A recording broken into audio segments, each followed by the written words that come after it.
continue to contribute.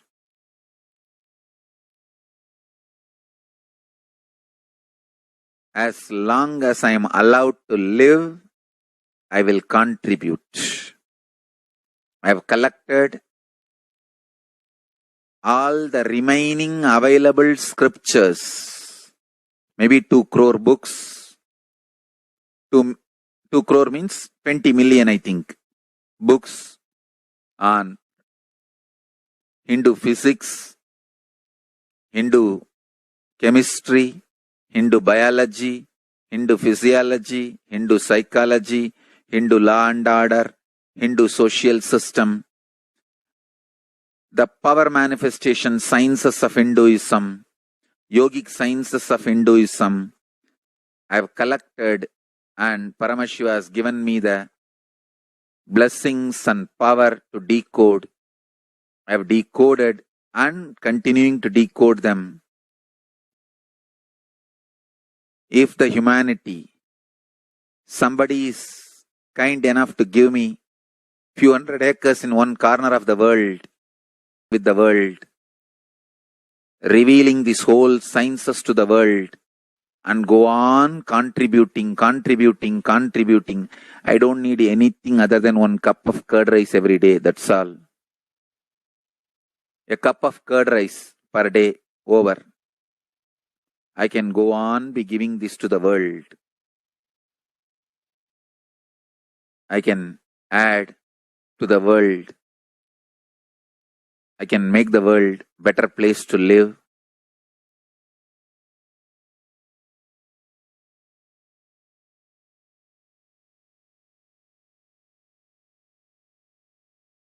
Thousands of medicines are described detail in ancient Siddha and Ayurvedic scriptures.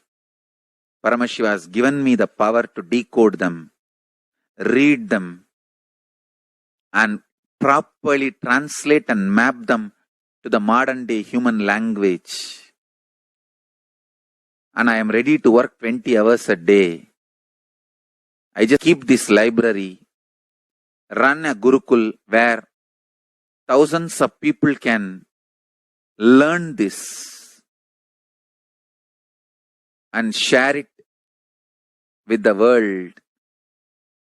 Understand?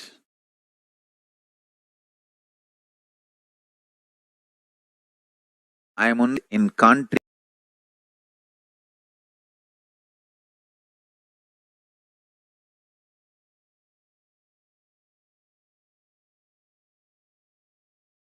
If we can decode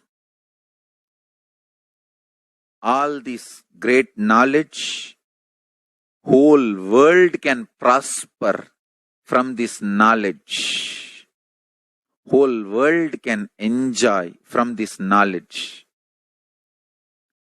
If I prosper, I will only create a university. I will not create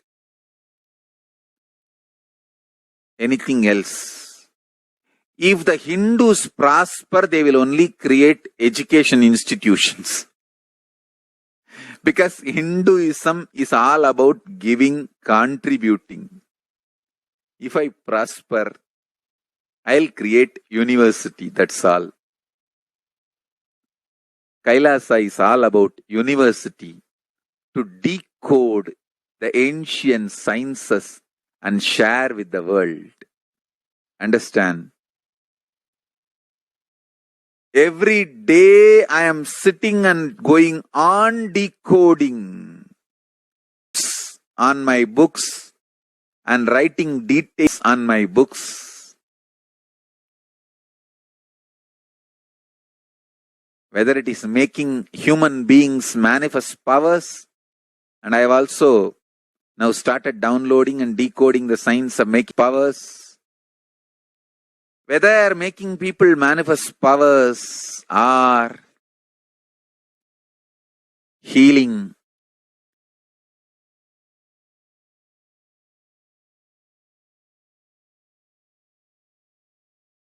in every level, life is all about contribution.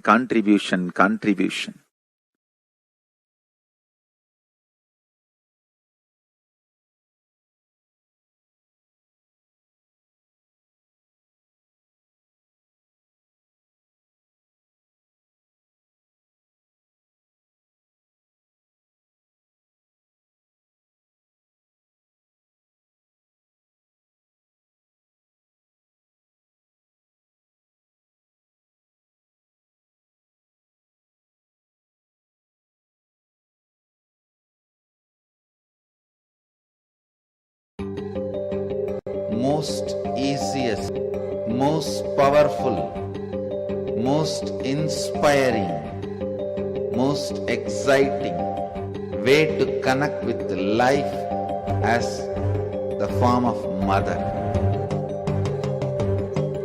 Navaratri is the time to connect with Cosmos as mother. Celebrate Cosmic Mother. This 9 days we worship Mother, worshipping Divine Feminine. Yadumagilindrai Kali,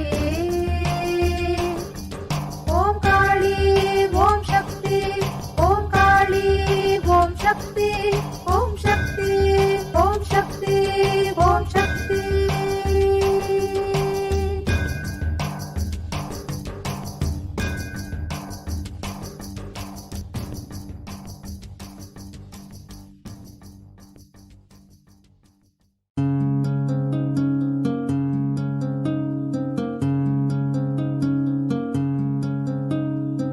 There are some gods, 9 unknown gods. The moment you call, they will be there. Venkateshwara, Balaji. I tell you, people give so much for Venkateshwara because he does the job. He is the 9 unknown god.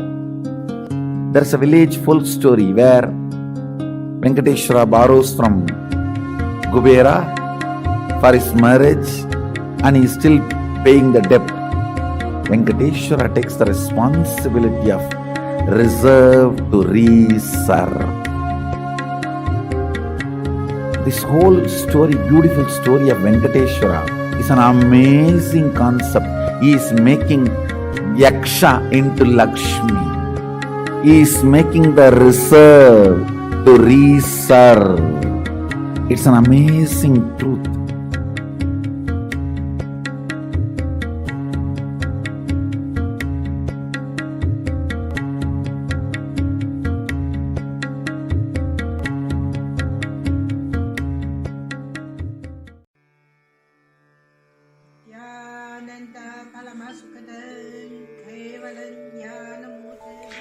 Here is the Australia Kailasa. How can I be so lucky and have a happy life in Kailasa? It's a long story. My name is, my guru is His Divine Holiness Bhagavan Nithyananda Paramashivam. Since I was very little, I already wonder what life for. I really want to know the result, the reason. A long time ago, I think if I earn enough money, I will be a very happy person. But money didn't give me happy. Then I tried to get the happy life in romantic love.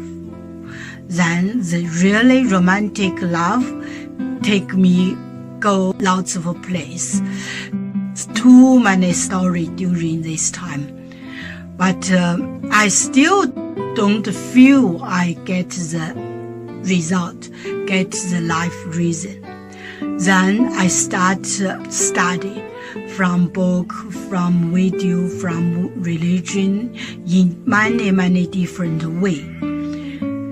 And when I study Buddha, that time I really appreciate Buddha gives so much intelligence to me about life. But I don't think study is enough for me. I want to be Buddha.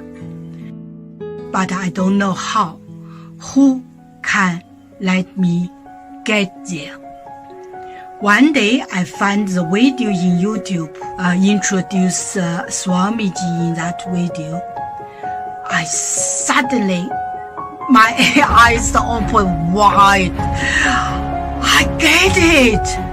He must be my guru. I get there. He can let me get what I want to know. And he can take me home, real home. This kind of feeling, then I start study from Nithyananda Sangha One day, Swamiji Satsang said he needed people devote land, home, money to build up Kailasa. Then I discussed with my husband, decided to give the whole farm to Nithyananda. That time, because both of us believe help Swamiji means help whole world. Decision, but we just discussed so short time. Believe me, trust Swamiji so much. Soon here will be big temple, Gurukul, Goshena, and library. Introduce this my story to you just mean don't give up any chance to be founding father of Kailasa. It's the best thing you can do in your life.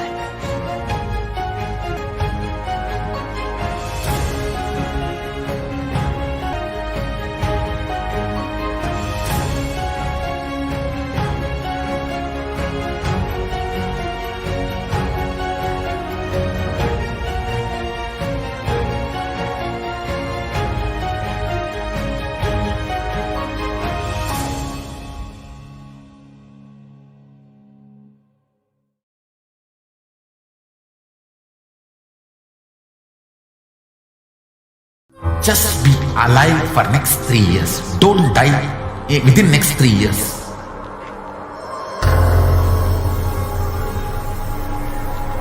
Just don't die within next 3 years. Be alive. Somehow be alive. I'm working sincerely. I will reach you somehow. Somehow I will reach you. It's my commitment to humanity.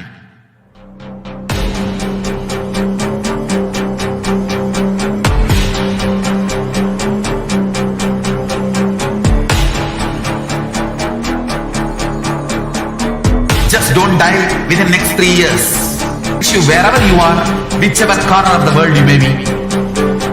I will reach you with enlightenment. You manifesting the space, state, powers, being. It is possible, and it is possible for you.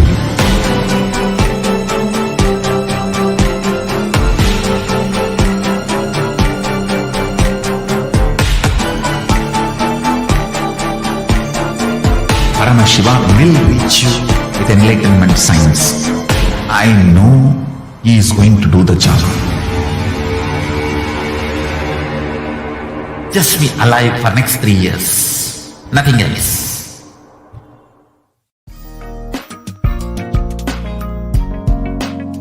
We get you help. We get you ability to build beautiful relationships in your life. We get you direct spiritual support, and we make sure you become wealthy.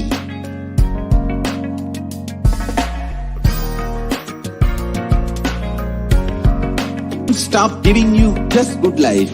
We will literally not stop till you live enlightened life. Manifesting the state of Paramashiva, space of Paramashiva, powers of Paramashiva, being of Paramashiva.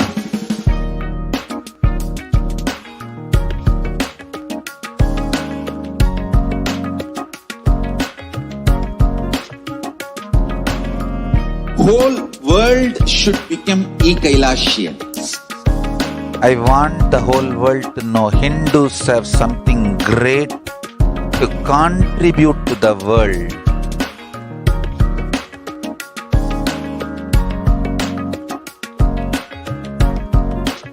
We have something great to contribute to the world. Let us do that.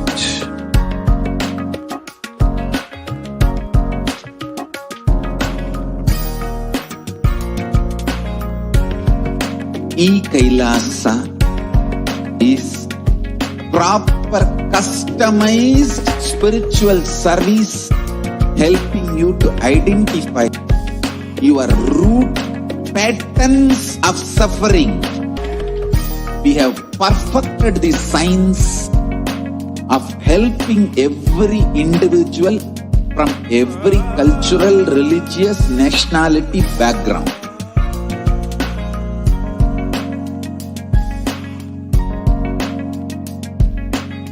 You will have lowest reactionary assumptions, highest awakened response, alive response for life continuously.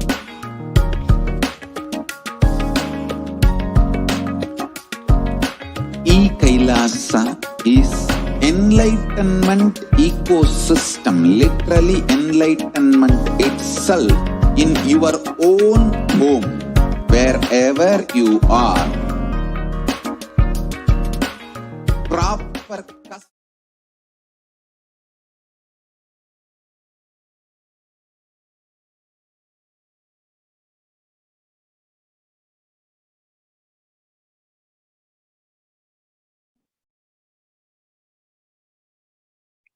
Nithyananda, and welcome back to this segment where we'll be learning about the various offerings that we can make to Devi Parashakti as an expression of our love, gratitude, and devotion.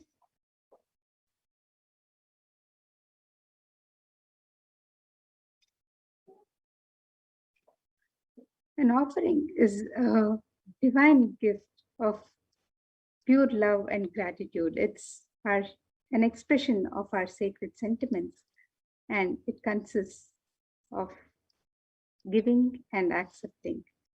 When the divine accepts what one offers, the offer becomes complete, and it's not made of any fear and greed, but just the pure devotion, the expression of the sacred sentiments of the devotee.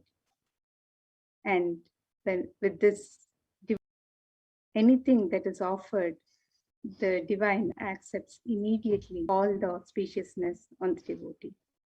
And when an avatar lands, the offerings are purely a part of the grand Leela, laid out only for the purpose of enlightenment.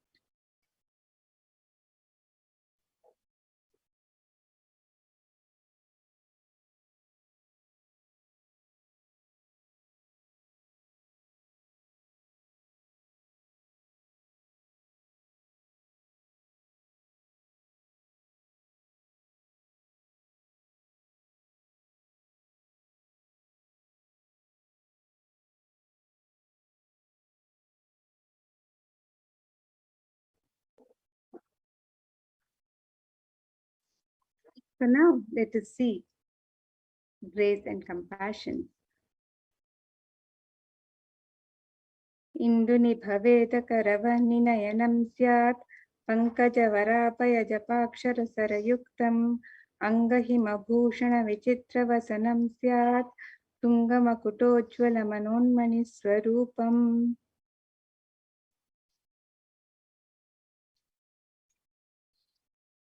And the meaning of this verse: a moon-like face holding the Veda books on hand, jeweled ornaments in wonderful clothes and shining crown. Her name is Manonmani. And this Dhyana Shloka is from the Mula Agama, Manonmani Dhyana, who is Devi Parashakti herself. And another Dhyana Shloka from Devi Parashakti, as we remember her and get ready to receive her darshan. ध्यायेत् देवीं त्रिनेत्रां शशिनिभवदनां वेदहस्तां दधानां सव्ये पद्मां वरदमपरे चाभयां चाक्षमालां दिव्यैराभरणैर्विभूमाधिभिः पूजितां देवीमेव मनोन्मणिं प्रतिदिनं कामार्थदात्रीं शुभाम्.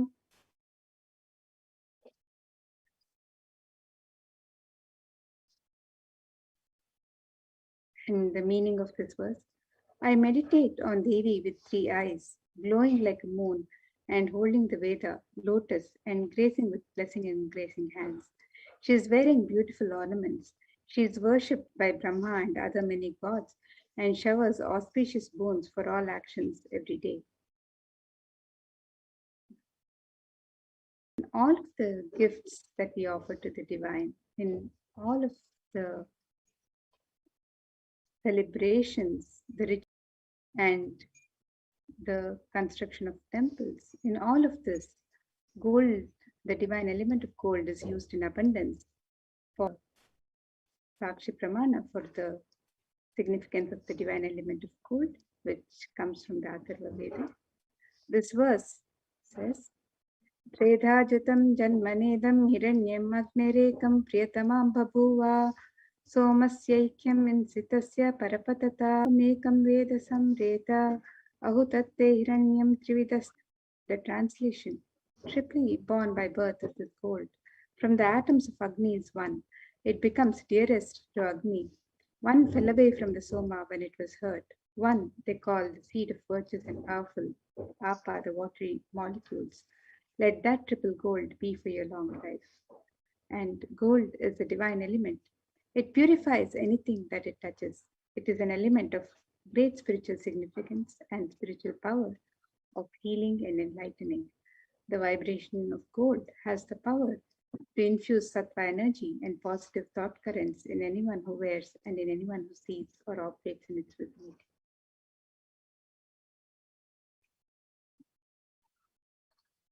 Gold is present in all the scriptures, Agamas, Vedas, Shrutis, Smritis, Itihasas, and Puranas. In all Hindu scriptures, it is abundantly displayed that gold is the most auspicious and purest metal which purifies our being. In the Hindu civilization, everything was built in gold, exchanged in gold. Ritual fees were offered in gold. To be saved from life-threatening illnesses, gold was offered as a ritual of gold. The streets would have huge columns and archways made. Horses and cows were banks of rivers of gold. The Indus River was called Hiranmaya, the river of gold in Rig Veda. The river Saraswati was called Hiranyavartini in Atharva Veda. Gold is the supreme element for offering gifts to the ones you love and revere. Temples are constructed and paved in gold. Deities are made in gold and decked and adorned in gold because it preserves the enlightenment of years and it lasts forever. So let us see the various offerings that one can offer to Devi Parashakti today as we get ready to receive her darshan. And Devi is described as Bhakti Priya. Let us see this verse which describes Devi Parashakti's love for true devotion. It says, Bhakti Priya Bhakti Gamya Bhakti Vashya Bhayapaha Shambhavi Sharadharadhya Sharvani Sharmadayini. And the meaning of this verse is devotion and is realized through true devotion. She can be won over through true devotion and she removes all fear in the minds of the devotees. If there is any fear in the minds of the devotee, Devi should remove that fear. It is stated that Devi likes to be worshipped in autumn. Here it is meant the autumn of our lives when thoughts turn more and more inwards. The role of the divine is known and understood clearly. The need for Devi worship then becomes stronger. Shambhavi is the consort of Shambhu, Lord Shiva. Sharadaradhya means worshipped by Sharada Devi Saraswati. Sharvani is the wife of Lord Shiva. Linga Purana says, Lord Shiva is called Sharva in his earth form. Sharmadayini is Devi who bestows happiness on devotees. And in the offering, you can offer gratitude and devotion to Devi Parashakti by offering your Kanika and the Ihundi. The Ihundi is where you can offer your token of love and gratitude to Devi Parashakti in any amount and in multiple currencies. Whatever you wish to offer, you can make the offering through the Ihundi.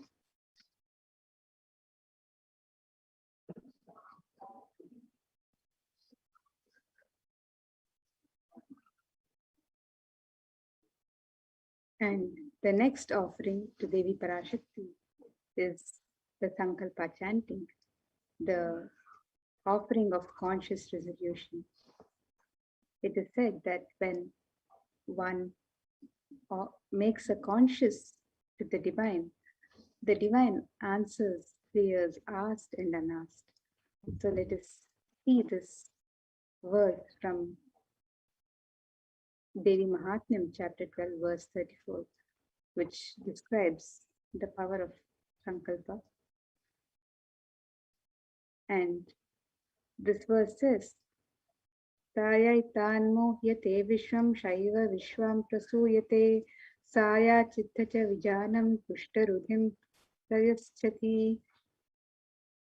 The meaning of this verse: the goddess enchants this universe, and she herself gives birth to this universe.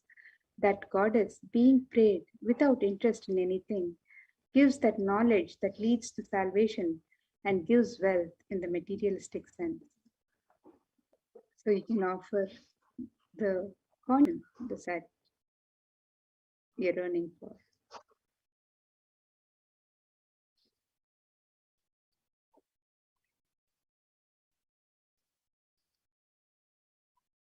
And next, we have the offering of the Sahasranama Swarnakasu, the offering of the pure gold coin inscribed with one of the 1008 names of Devi Parashakti.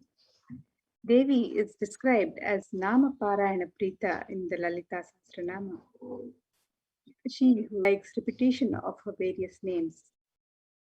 And you can make this offering of pure gold coins. You can make this offering and receive the blessings, the Kalyana Gunas, the divine qualities of Devi Parashakti herself.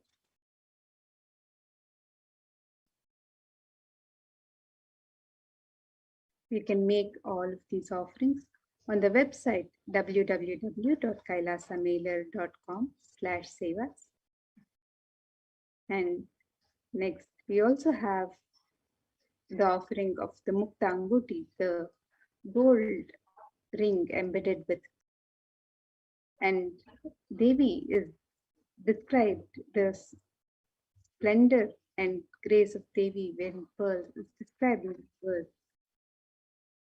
Muktahara lasat kirita ruchiram purnendu vaktra prabham shinjannupura kinkini manidharam padma prabhabhasuram sarvabhita palapradham girisutam vani rama sevitam Meenakshi pranam to goddess Meenakshi, whose crown has garlands of pearls and the face shining like a full moon, who wears anklets that are studded with gemstones, shining like the splendor of lotus, who grants all the wishes, the daughter of the mountain, who is worshipped by goddesses Devi Meenakshi, the ocean of compassion.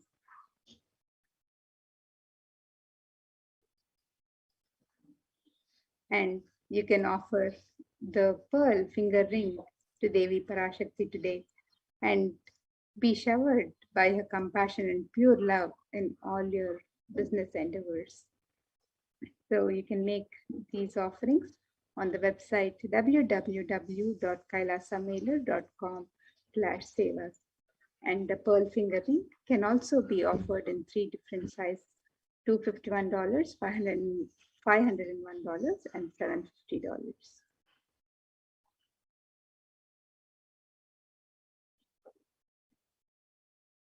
The next offering is the Swarna Padma Pushpa, the gold lotus flower. And this verse from Kamika Agama describes the significance of the lotus flower. It says, Ashtavidyeshwaropeta kumbha varana samyutam sarve sasutra vastradya hema pankaja pushitaha sapidannassa kurachascha pakva bilva palaprabha snapanadhyaya samsiddha pramanena samanvitaha. The verse describes, all the kalashas should be wound around with suitable thread and covered with a new cloth. They should be adorned with lotus flower made of gold. And there are hundreds of scriptural references in the Hindu tradition for using lotus in the worship of Paramashiva. Almost everything in the worship of the ultimate involves the consecration of deities of worship or meditating on the mudras and asanas used during worship, and involves lotus flower, the lotus leaf, lotus pericarp, lotus petals. The lotus is the divine flower in the Hindu tradition.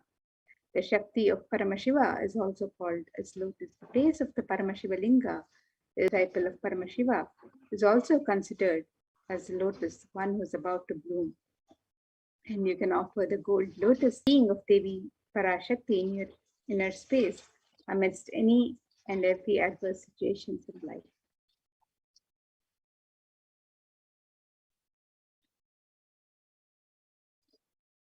In the next offering, you can make to Devi Parashakti a gold toe ring to adorn the sacred lotus feet of Devi Parashakti. And this verse, the beauty of Devi Parashakti. Vayaprabhajala parakrita saroruha.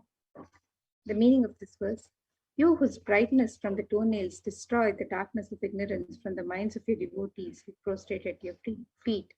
You whose brightness from your 2 feet overpowers that of even the lotus flower.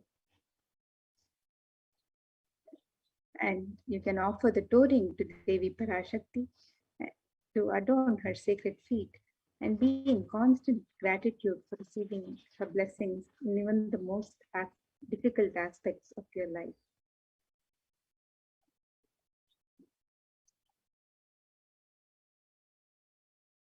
And next offering to Devi Parashakti is the Swarnamang Tika, the gold hairline jewelry.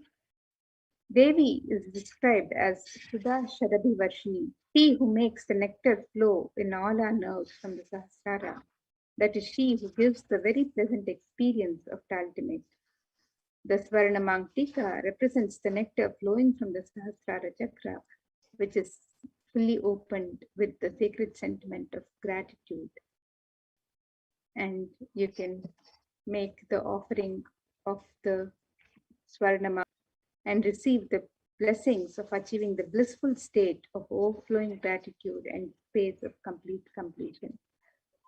So this offering and all the offerings to Devi Parashakti, www.kailasamailer.com/sevas.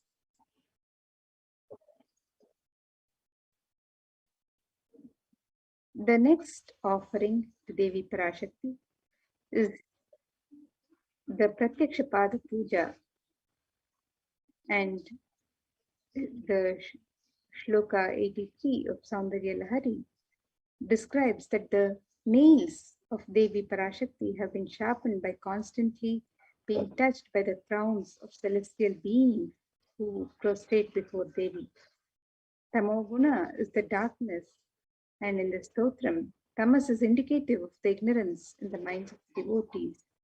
By constantly, this ignorance is removed by constantly prostrating before Devi, and they attain the supreme knowledge. Offering the Pratyaksha Pada Puja is a most sacred, intimate offering that is offered to the Guru from the disciples in the Hindu tradition. And this offering of Pratyaksha Pada Puja blesses the Yajaman with all the auspiciousness and blessings of Devi Parashakti and the Nijavatara of Devi Parashakti, so the Supreme Point of Hinduism, Jagadguru Mahasannidhanam, His Divine Holiness, Bhagavan Sri Nithyananda Paramashivam, through whom Devi Parashakti is manifesting in all her glory and splendor to bless all of her devotees today. So as we get ready to receive Devi Parashakti's darshan, you can make any of and feeling of oneness with Paramashiva, with Devi Parashakti, with your Guru. And you can sign up for all of these offerings on the website www.kailasamailer.com/seva.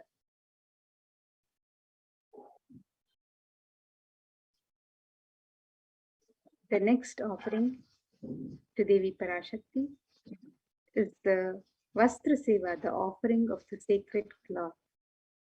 And traditionally, the sacred cloth is offered as a prayer.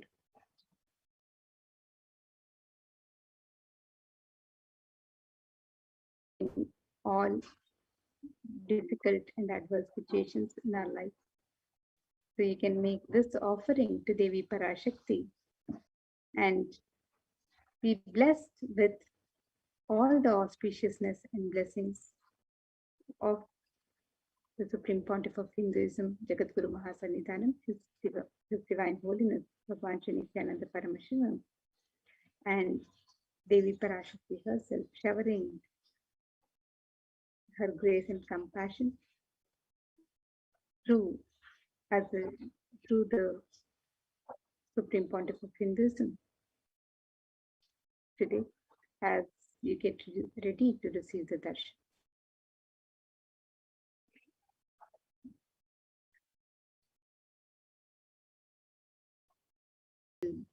For you to express your gratitude and devotion on the website www.kailasamailer.com/sevas. You can make an offering of the Sankalpa chanting, the conscious resolution, and you can make the offering of the Devi's Sahasranama Swarna Kasu, which is the pure gold coin inscribed with one of the 1,008 names of Devi Parashakti. You can make the offering of the Mukta Anguti, the gold finger ring with embedded pearl in 3 different denominations. You can offer the Swarna Padma Pushpa, the gold lotus flower in 3 different sizes. You can make the offering of the Swarna Metti, the pure gold touring for the lotus feet of Devi. You can also offer the Swarna Mangtika, the gold hairline jewelry that represents from the Sahasrara. You can make the offering of the Pratyaksha Pada Puja, one of the most sacred offerings from disciple to Guru. And you can make the offering of the Vastra Seva, the sacred cloth, to Devi Parashakti. And all of these offerings are made available on the website www.kailasamailer.com/seva, and you can offer any of these through this website. So let us now take a look at the website.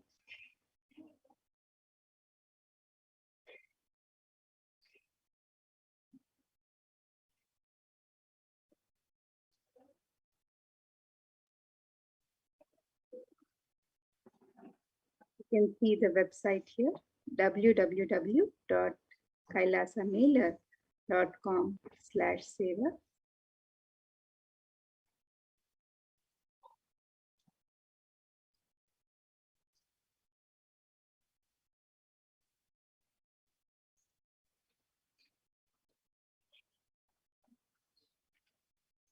And here you can make your offerings for E-Hundi on step 2, and the offerings for various jewelry or sevas that you would like to offer to Devi Parashakti. You can refer on this link here on step 2. So the offerings for Devi Parashakti.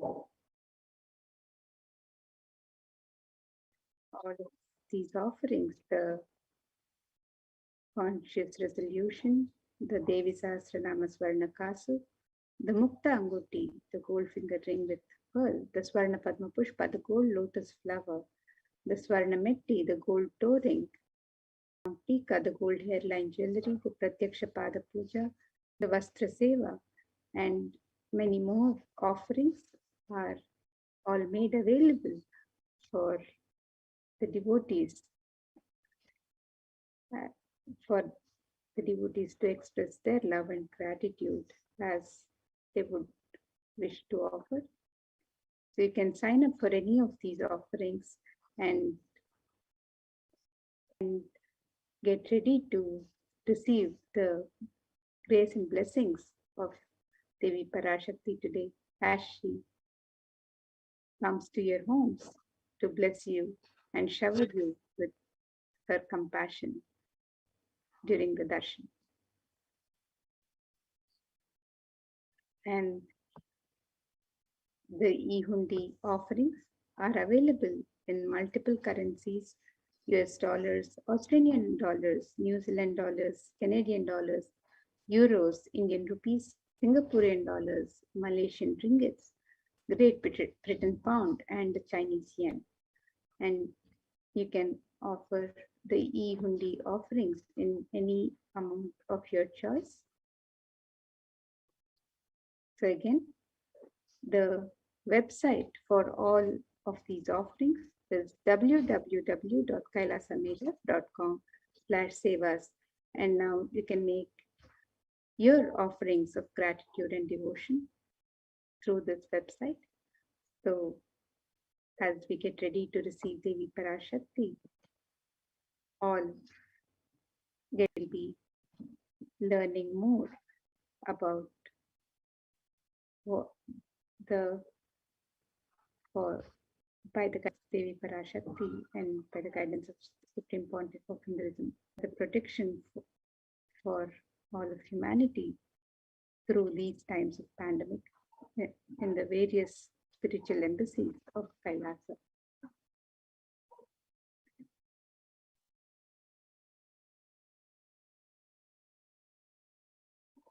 So we'll get ready for the next segment, and we'll be short.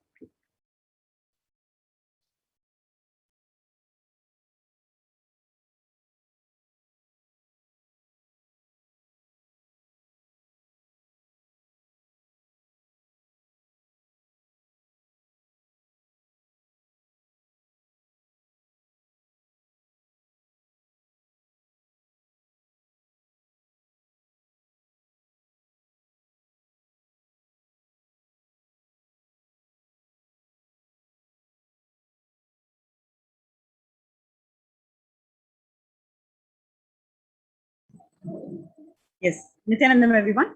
So today, let us look into the COVID care protection centers in the de facto spiritual embassies of Kailasa.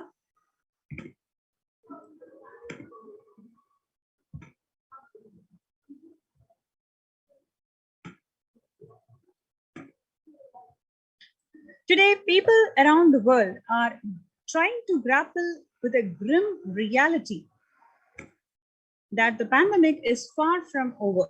The aftermath of current calamity promises to be more devastating. The greatest economies of the world are facing disastrous future. Countries are facing off each other in deep mistrust. 19 has elbowed all of other COVID-19 variants. Less than 1% of each of the alpha, beta, and gamma strains are currently circulating. It is predominantly Delta around the world.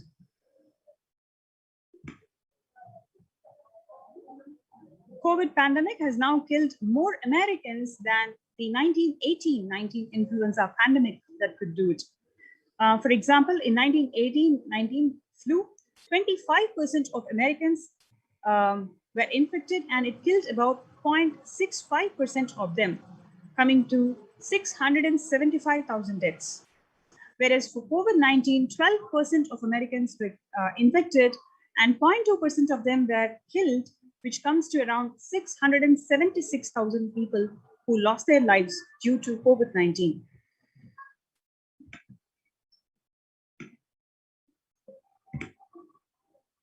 People infected with alpha variant exhales 100 times more viruses into air than the original COVID strain itself. The University of Maryland researchers suggested the need for better ventilation and tight-fitting masks, in addition to widespread vaccination to help stop the spread of the virus. So the study has concluded that 6 feet distance may really not be enough to prevent the viral transmission indoors. which means it's practically impossible for people who are living in urban, because more than 6 feet distance, if it is not enough to prevent the viral transmission indoors. COVID-19 Delta variant still more concerning, says the World Health Organization experts. I think the Delta variant for me is the one that is more concerning because of increased. Dr. Maria, who's the agency's technical lead for COVID-19. The chief medical advisor of the United States, Anthony Fauci, he says that right now we are still in pandemic mode because we have 160,000 new infections every day. That's not even modestly good control. The US has reported 40 million cases of COVID-19 since the outbreak of the virus, with over 4 million infections adding up in the past few weeks. And you can also see here how COVID-19 has made the world less peaceful. If you compare the incidence and fatality rate over the last 2 years, you can very clearly see that COVID-19 has increased the ongoing conflict, reduced the feeling of secure amongst the public.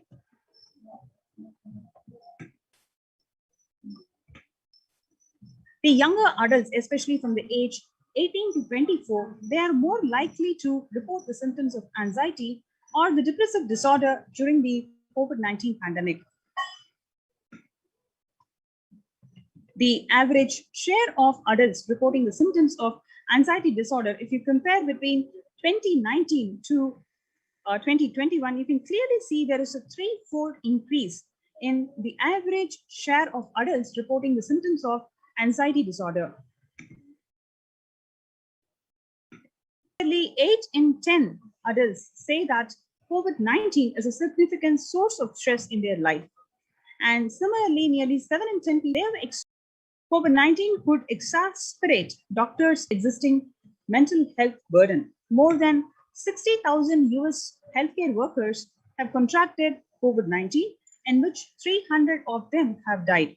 An estimated 300 to 400 physicians die by suicide every day. Workers who treated patients during China COVID-19 outbreak, 50% of them showed signs of depression. 40% of them showed 15% of them were depressed, especially the pregnant women.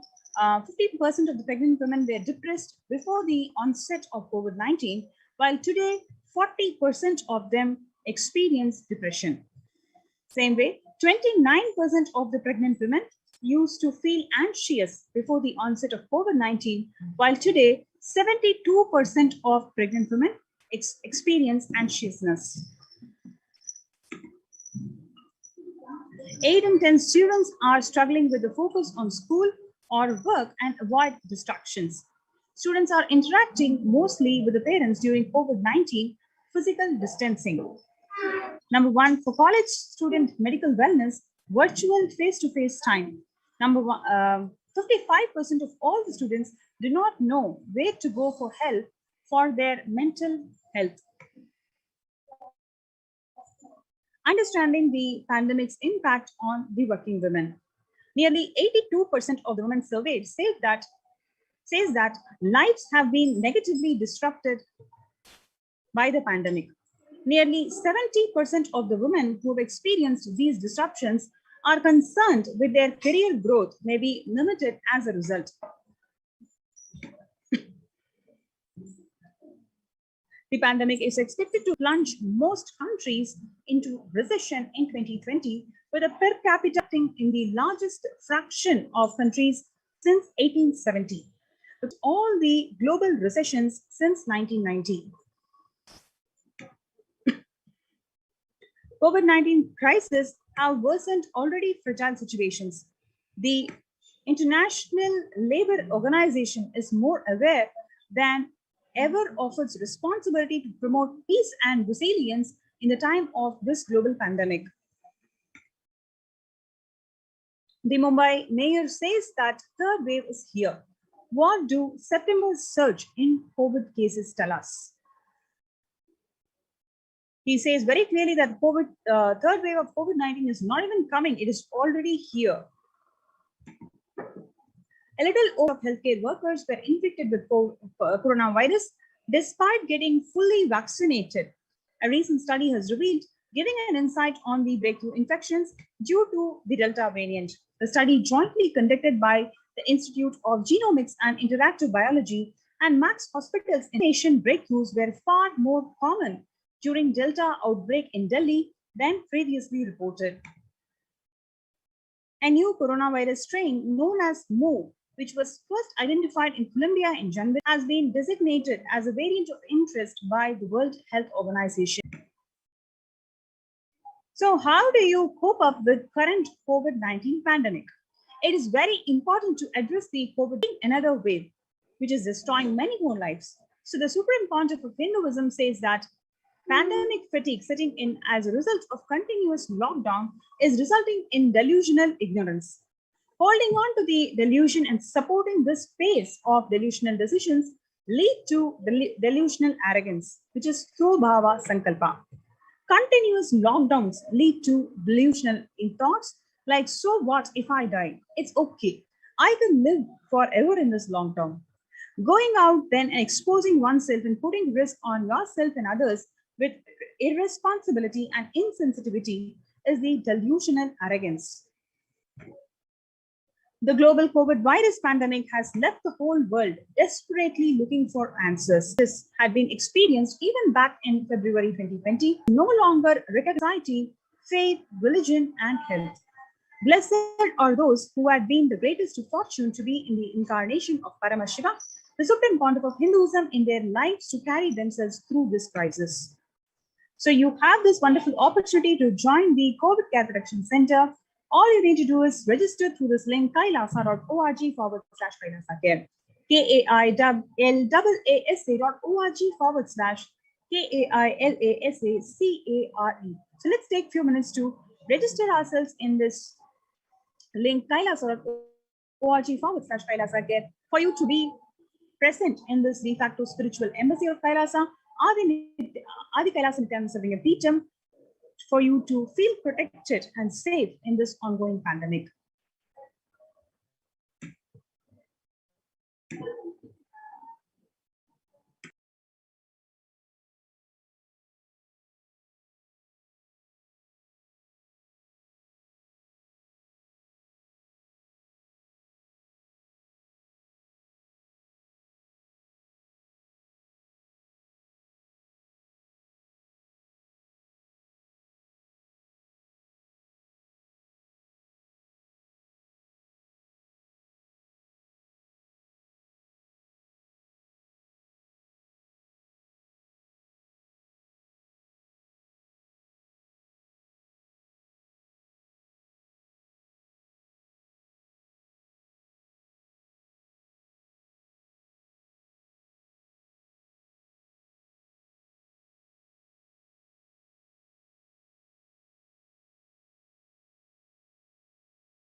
Now, making peace with nature is possible only if we start now making peace with the nature. Amidst the pandemic, 2021 can go down the year if we make peace with the nature and set the planet to healing.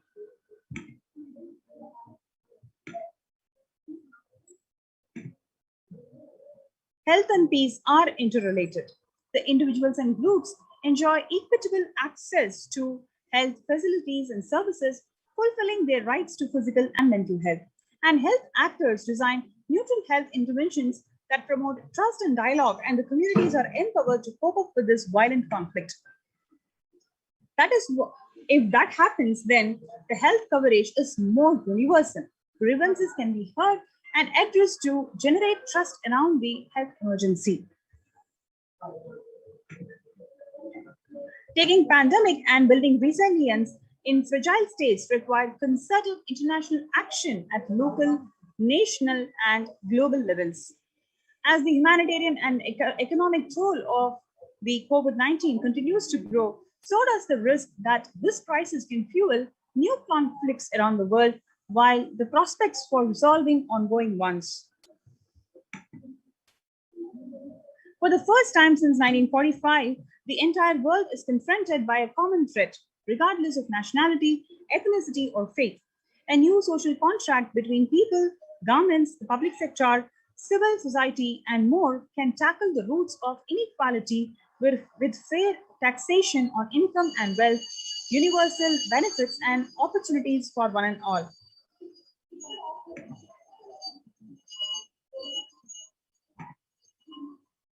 Yoga is a practice that can be relevant to all the ages, relevant to all the cultures, irrespective of what socio-economic status, people to unite our complex and difficult world to promote not only healthy lifestyle, but to promote peace and security in the world. Our contemporary world is showing no signs of decline in the intensity of violent conflicts, crimes, displacement, and prevalence of a continued state of tension in many regions of the world. Political tensions, which have been on rise even before the COVID-19, have only prolonged the violent conflict, making it very difficult for the policymakers to come together and resolve their differences peacefully and amicably. The last decade witnessed the highest number of people internally displaced because of conflict and violence. Now let us look into the contributions of the Supreme Pontiff of Hinduism. Swamiji beautifully shares that when an individual goes through a spiritual bliss, he manifests a beautiful, peaceful life for him and everyone around him. If he is powerful enough, he moves the whole city and manifests peace. He is more powerful, he moves the whole village or the whole country itself. If he is powerful enough like the incarnations, he moves the whole world and manifests peace for them. The individual bliss is the source of the global peace in the level of Om. Now, let us look into a beautiful video where Swamiji shares about inner transformation leads to achieving global peace. Let us watch this video. Social answer means I'll tell, oh, you should all work for global peace. You should all say that it will stop the war and all these things. This is the social answer. Nonsense. If you want the honest answer, I tell you, simply transform yourself. You can't do anything. If at all you can do, you would have done it. Be honest. If you can do, you would have done it. Raising this question because you are not able to do. Am I right? So let us be very clear. Let us be honest. We are not able to do socially. That's the truth. That's the reason you are sitting here and raising the question. I tell you, understand few important things. There are a lot more attached to this question. There are many things which is attached to this question. We always feel the present is the world is totally spoiled. It is not going according to the rules or how it is supposed to be. It was wonderful once upon a time. In ancient time, things were going properly. Everything was well and great. And I tell you, 10,000 years ago, they found some writings. The other day I read a beautiful book about that stone writings. That writings, it says, oh, nowadays the society is not as it should be. So much of war. There is no peace. Long peace. Society was really great. Things were as it should be. And it almost looks like a today newspaper editorial. 10,000 years ago, the same thing carved on a stone. Then understand, there was no such time as only good prevail. It's just a fantasy.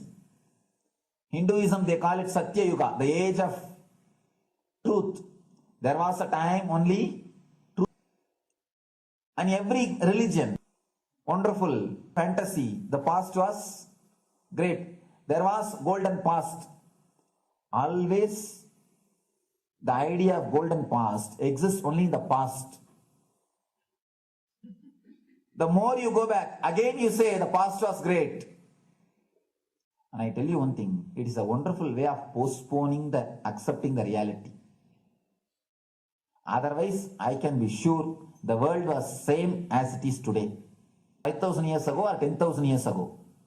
Maybe one thing, there was no CNN channel that time. So the news did not reach you so quickly. That's all. The news did not reach you so quickly. That may be the only difference. But otherwise, I can be sure the good and the bad was equal. Good and the bad was equal. The same amount of wars were there. All the other things were there. If you read the Puranas, the mythological stories of India, you see enough of things. Enough of dirty things. I think sometimes I find a little more. And if you read completely the Puranas or the Hindu scriptures, there are a lot of things much worse than modern day. The criminal activities or bad things or negative things, whatever you say, all this stuff. And never think only present day is corrupted or violent. In the ancient days also, all these things were there. Only one thing was not there, the CNN news or the internet. So the news did not reach you. But otherwise I can tell you, enough the good and bad was there. It always will exist. It will exist. All you can do is, if you awaken yourself, if you reach the enlightenment state, you can go beyond it. And I tell you, enlightenment is the only service you can do to the society. Just become enlightened so that you will reduce the negativity. Now, as of now, you are also the part of negative group. Naturally, we will be a negative group. As long as we are unenlightened, we will be the part of collective negative consciousness. So if you become enlightened, at least you will reduce your weight. That's the only thing we can do. Nothing else can be done. So all I request you to do is just become enlightened. Realize that you are a lion.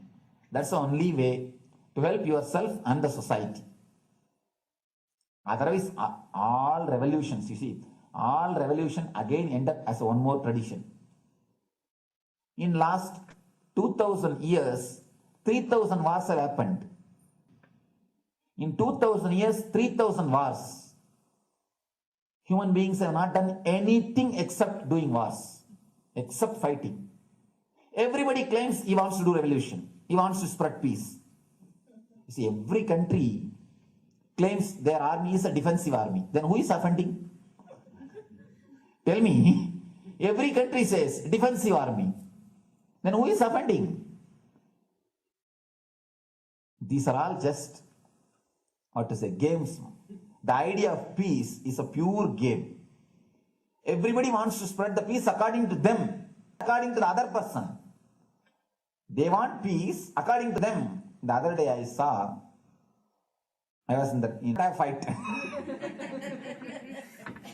He wants peace. He wanted. Not the peace alone should survive. Something like that. He has written about the peace on the sword. We all take sword to spread the peace. So no revolution is going to help. Because in the last 2000 years, 3000 revolutions have happened. But still world is same. I think much worse. So no revolution is going to help. Only individual evolution is going to help. So be very clear. Instead of working in the outer world, start working in the inner world. That will help you and society some way.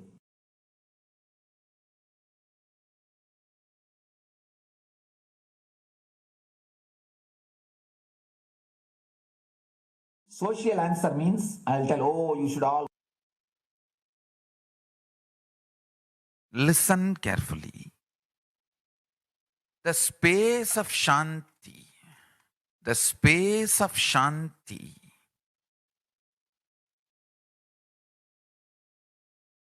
is where Kailasa grows. Listen carefully. It is in the centered powerfulness is the ground, breeding ground ground for Paramashivatva to manifest. Please understand. Mirror reflects everything. Pure Shanti based Shakti, peace based powerfulness reflects Paramashiva. Paramashiva manifests in peace based powerfulness. Please understand. Neither violence nor powerlessness. Powerlessness is weakness. Violence is abusive. Peace-centered powerfulness. Powerfulness-centered peace. All the Upanishads starts with peace, completes with peace. Shanti mantra.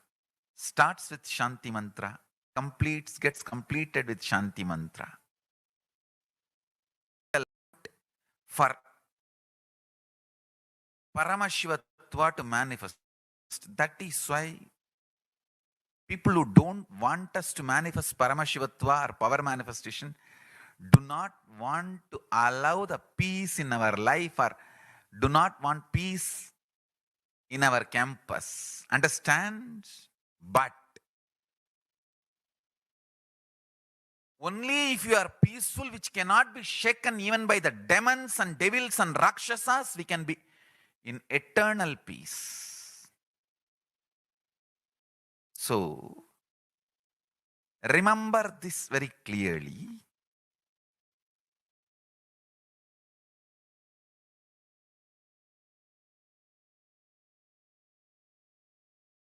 Peace alters the very DNA structure, genetic structure, the core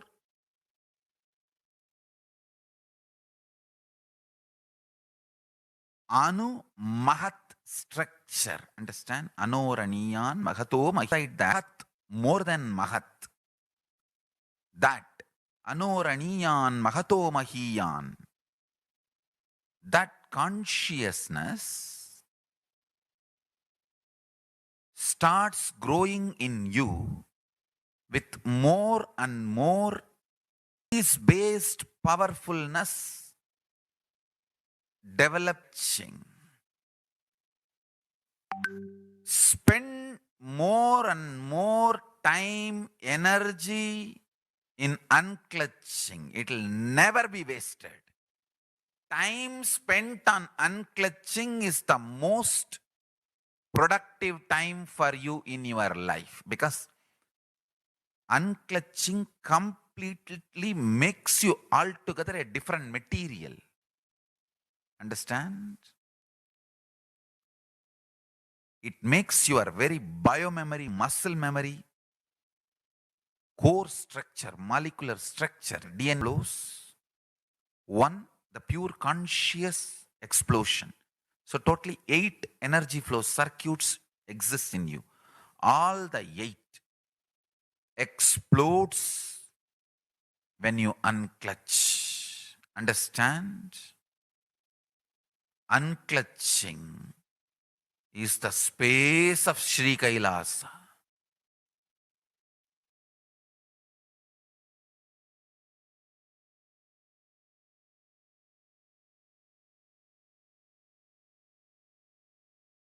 Listen carefully. Every chanting, every prayer in Hinduism ends with Shanti, Shanti, Shanti 3 times. Means peace, peace, peace. Islam is the real religion. Loving peace, living peace. Individual level, social level, global level. Understand? Hinduism lasts all its 56 nations, 200 states, 10,000 kingdoms, samsthanas, is not a loss to Hinduism, it is a loss to planet Earth, human beings.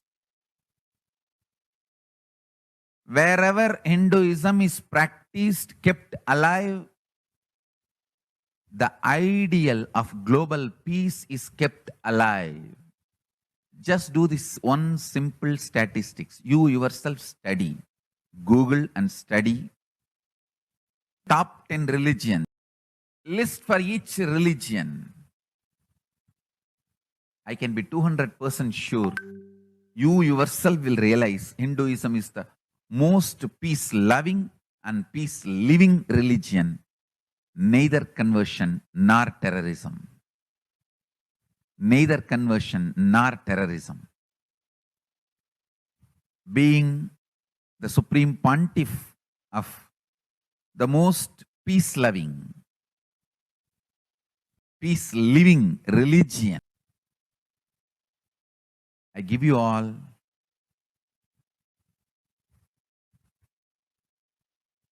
on this International Peace Day, understand, it is we Hindus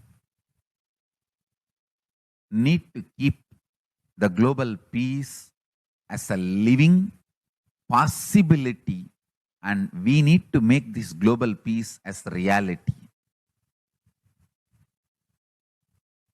Just talking about global peace will not work. Working for global peace only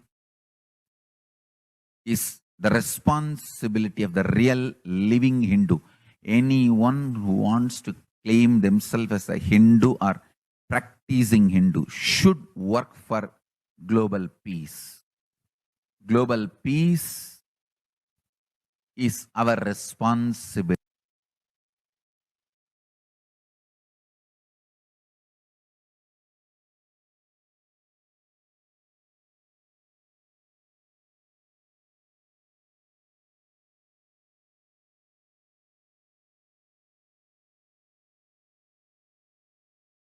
Hindus have the responsibility to bring global peace. So you can also see, if you are making a Hindu micronation, this challenge to each one, your friends, family, 10 people, let them participate in the challenge and then let them send the challenge to others. So I welcome all the living and practicing Hindus to become founding fathers of Kailasa micronation in your countries. You can also make a challenge, like how they made ice bucket challenge and all that. We can make a challenge. You form Hindu micronation and claim, I am the founding father of the Hindu micronation Kailasa. And then you can invite your family, friends for a challenge. 11 people. You form, and so let us start spreading. This project is my message on this International Day of Peace. Let us start working for global peace instead of just talking. What the work we do will talk for us. The talk we do will not work for us. This is the message. The work we do will talk for us. The talk we do will not work for us. Global peace is the responsibility of Hindus. We living, practicing Hindus, not only we should achieve the individual peace through unclutching, yoga, meditation, we should also create an ecosystem where the global peace starts manifesting. This Kailasa Hindu micronation is the enlightenment ecosystem. I request every living, practicing Hindu to manifest, do it, So the global peace can manifest from these Kailasa Hindu micronations all over the world.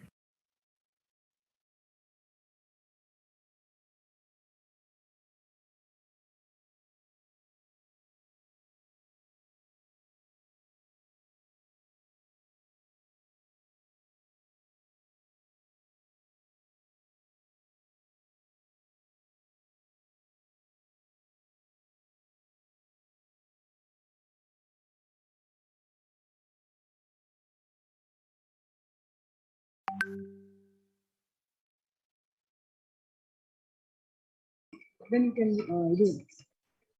Yes, you can join our COVID Care Protection Center. You can register through the link kailasa.org/Kailasa Care.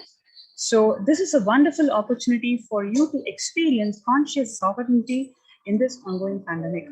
The Supreme Pontiff of Hinduism has established these de facto spiritual embassies of Kailasa, opened their doors to one and all unconditionally for you all to experience complete protection, safety, as well as the conscious breakthrough that each one of us is striving for.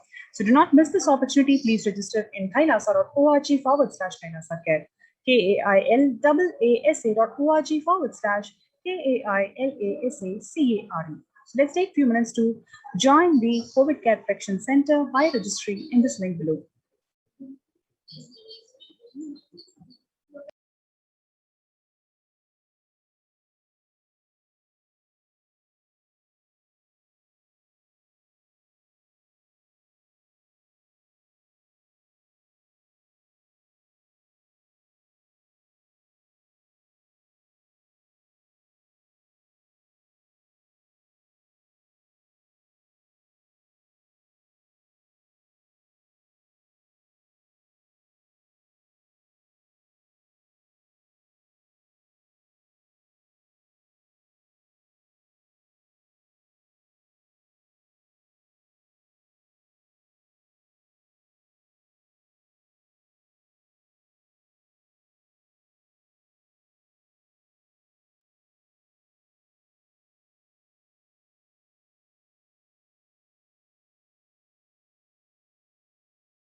Nityanandam. And now we'll move to the next segment, which is Kailasa's mission of global peace and conscious breakthrough, how the sovereign order of Kailasa, led by the Supreme Pontiff of Hinduism and the Nithyananda order of monks, nuns, and Hindu diaspora, are working for global peace and to give a superconscious breakthrough to humanity. It is the mission of the Supreme Pontiff of Hinduism to revive a conscious world where the global issues at the climatic, economic, social, health, and humanitarian levels cease to exist from their very root, turning the problems of poverty, hunger, violence, discrimination into powerful living through the experience of oneness. The Supreme Pontiff of Hinduism has been working from the very grassroots level to usher in an era of peace at all levels, individual, societal, national, and global. His deep insights into the workings of the human mind-body emotions have enabled him to powerfully and directly address various social and emotional problems facing humanity today. Some of the ways that the Supreme Pontiff of Hinduism provides spirits to combat the pandemic and other issues. Since the beginning of the amount of contribution and by starting the Akhanda Nirvikalpa Samadhi Jnana Yajna and contributing almost 3 million minutes till date, Paramashiva Sankalpa chanting, which is a chanting of the Sun mantra and which is meant for healing, which is done 24/7 via Zoom sessions online. Spiritual healing to one and all provided 24/7.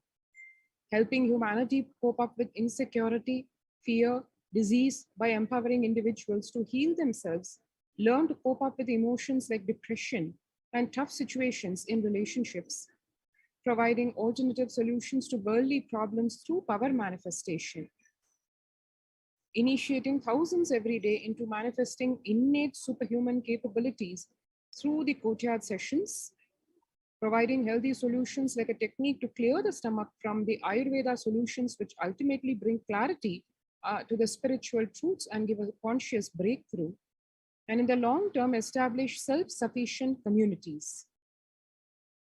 Continuing and intensifying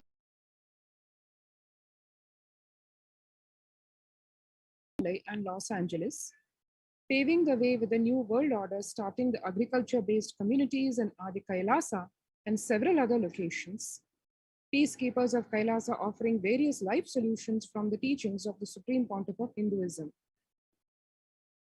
Offering Maheshwara Puja to the natural calamity hit victims, BHAVASAMADHI Darshan to raise the individual conscious breakthrough, Devi Parashakti readings, the cosmic revelations, and specifically the Supreme Pontiff of Hinduism spiritual solutions for COVID-19. Society was created with delusional ideas of too many human beings' blind spots and the decisions made from those blind spots. If the visionary of a civilization or country or nation has blind spots, when he develops the vision for it, the whole civilization suffers those blind spots forever. Now it is time that nature, Prakriti, resets itself. Many of the blind spots based visions, ideas became important components of the society. This pralaya which is happening is melting down everything which is delusion based. The world as we know is gone. Let us celebrate God. This isolation, which is seemingly endless with an unknown future, which is compelling humanity to make 100% lifestyle change, is something to be deeply dwelled upon. All problems only with spiritual solutions and powerful cognitions. To stop people having mental breakdown, pandemic fatigue, collapsing, depression, destruction, and also give them superconscious breakthrough and revive the enlightened civilization, the Supreme Pontiff of Hinduism is continuously giving spiritual solutions and powerful cognitions. These include unclutching, practicing completion, practicing oneness, practicing ajapa japa of Mahavakya on Om Nithyananda Paramashivoham, consciously building deep feeling connection, yoga, Korean sattvic diet, nirahara samyama, and a whole slew of such powerful techniques and truths. It is time we all take the responsibility to save humanity, to protect people from pandemic fatigue and destruction. Let us try to enrich and enrich people for every one of these great spiritual solutions. And doing so, we can have people enroll for the various online sessions that are being conducted by various peacekeepers of Kailasa, giving each and every one the enrich to the Supreme Pontiff of Hinduism and the ultimate truths revealed by him. And these solutions for COVID-19 are free and open for all. And we can actually invite every one of them to various of these sessions, including the Paramashivoham classes, to help people tide over this pandemic and enable them to take the leap into superconsciousness. People from over 50 countries are continuously radiating the space of Paramashiva by practicing the unclutching meditation 24 hours a day, 7 days a week. And many such peace initiatives have been taken by Kailasa. The life solutions based on the ancient Hindu tradition, the meditation and yoga techniques from the scriptures, the cognitions rooted in the highest truths, the lifestyle based on living and radiating the higher values of life, and powerful way of living and realizing one's ultimate potential form the foundation of the Supreme Pontiff of Hinduism's teachings, which by their inherent nature provide the foundation for peace on planet Earth. The Supreme launched the minutes meditations around the world in parallel. In 2014, just after 2 years of launching the program, it crossed over 1 billion minutes of meditation. Scientific studies have shown a reduced crime rate after participation in the meditation and completion techniques. In 1976, it was found that when 1% of a community practiced meditation, the crime rate was reduced by 16% on average. The current tally on the Minutes for Peace website is more than 4.3 billion cumulative minutes of meditation logged, including all the events, programs, festivals where people have gathered in large numbers and participated in meditations and rituals. The total count comes to a staggering 409 billion minutes of peace so far. About 5,000 devotees gathered and participated in a 48-day meditation program called Shuddhatma. The Supreme Pontiff of Hinduism holds Kumbh Mela, USA in Los Angeles since 2007. Nithyananda Sangha is interested as the only organization to host the Kumbh Mela outside India by the Akhil Bharatiya Akhada Parishad. In September 2006, the Supreme Pontiff of Hinduism organized the first confluence for world peace to honor the memory of those who lost their lives saving others on September 11, 2001 at Irvine, California, USA.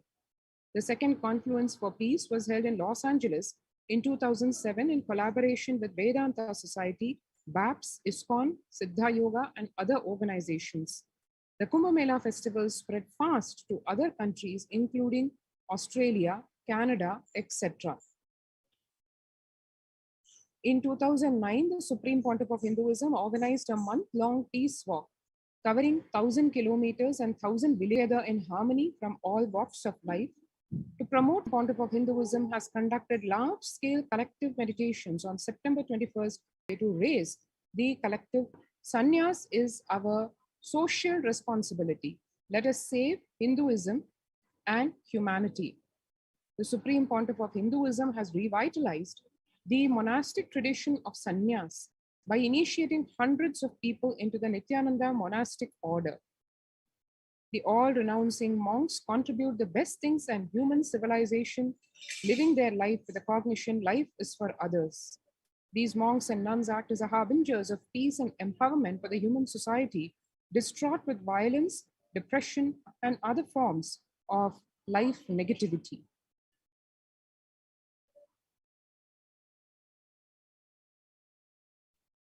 The Supreme Pontiff of Hinduism has also revived the ancient practice of embarking on pilgrimages, which are spiritual journeys, taking spiritual aspirants to high energy sacred spots like the Himalayas, Kailasa, Varanasi, Angkor Wat, and various powerful temples of India. Even though prevalent in India, this practice is rapidly losing its original context, turning more into a recreational family vacation. Reviving the original spiritual context, Supreme Pontiff of Hinduism has made it possible for modern-day human beings to benefit from the spiritual energy present at these centers and accelerate their journey of spiritual evolution, hence ensuring individual and collective peace as a natural consequence. Food systems hold the key to ending world hunger is what the UN Environment Program says. The effects of the COVID-19 pandemic, the UN has noted a dramatic increase in world hunger. According to the State of Food Security and Nutrition in the world, 1/10 of the global population, as many as 811 million people, were undernourished in 2020, an increase of 118 million from 2019. According to the EAT Lancet Commission, moving toward diets with a diversity of plant-based foods, low amounts of animal source foods, unsaturated rather than saturated fats, and limited amounts of refined grains, highly processed foods, and added sugars could prevent between 19 and 24% of all adult deaths each year. The No Hunger Project, Red Home, launched by the Supreme Pontiff of Hinduism, Bhagwan Nithyananda Paramashivam, through Annalayas, that is food donation centers, the de facto spiritual embassies of Kailasa worldwide, under the guidance of the Supreme Pontiff of Hinduism, have served over 2 million organic, sattvic, vegetarian meals so far, Giving free food to all the citizens is the economic policy of Kailasa, deriving the reference from Vedas and Agamas. Recently, the humanitarian initiative launched by the Supreme Pontiff of Hinduism is the Kailasa COVID care centers in India, where the monastery campuses have been turned into a multi-layer quarantine facility to safeguard the inmates against any possible point of contact with the outer world.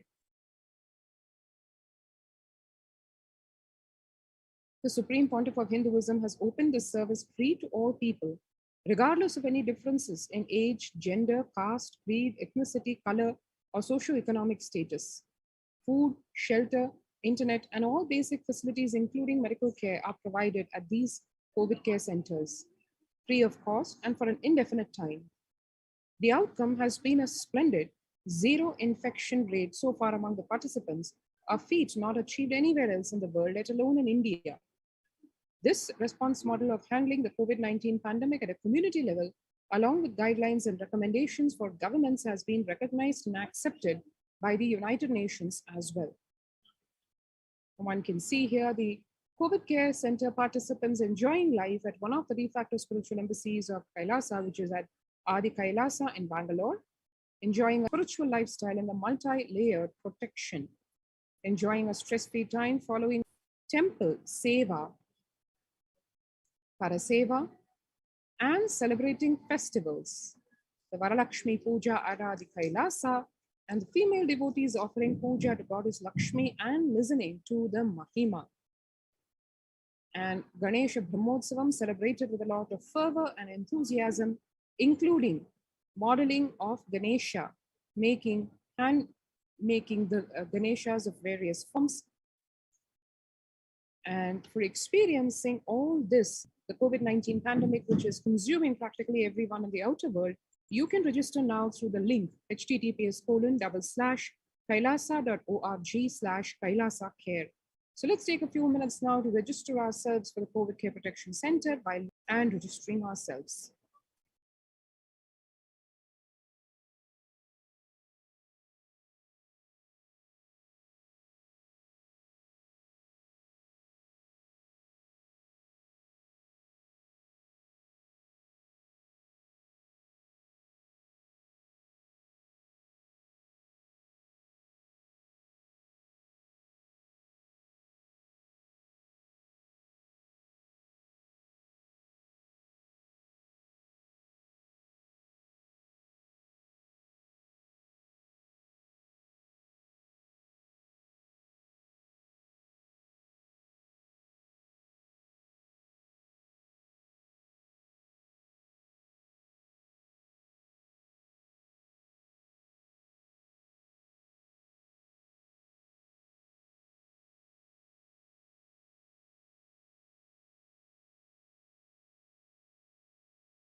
the next segment, which is the revival of the temple science and the ecosystems based on this temple science.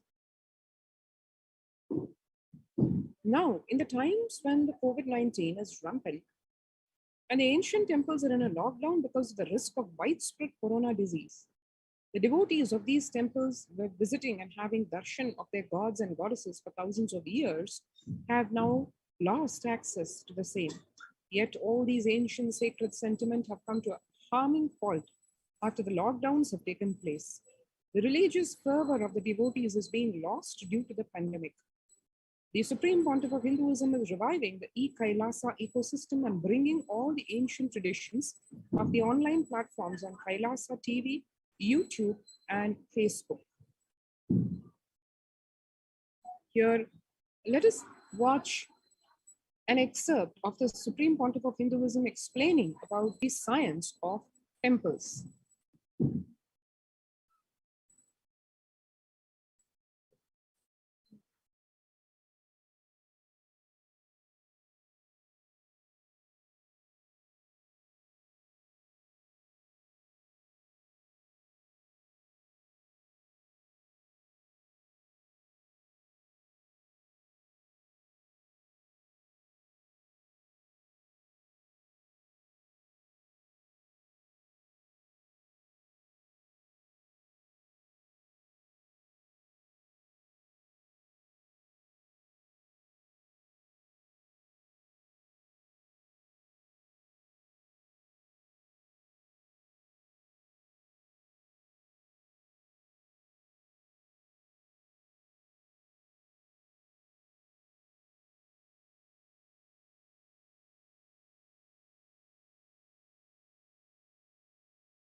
And after having understood the science of temples, just a glimpse on the revelations to the world by Devi Parashakti.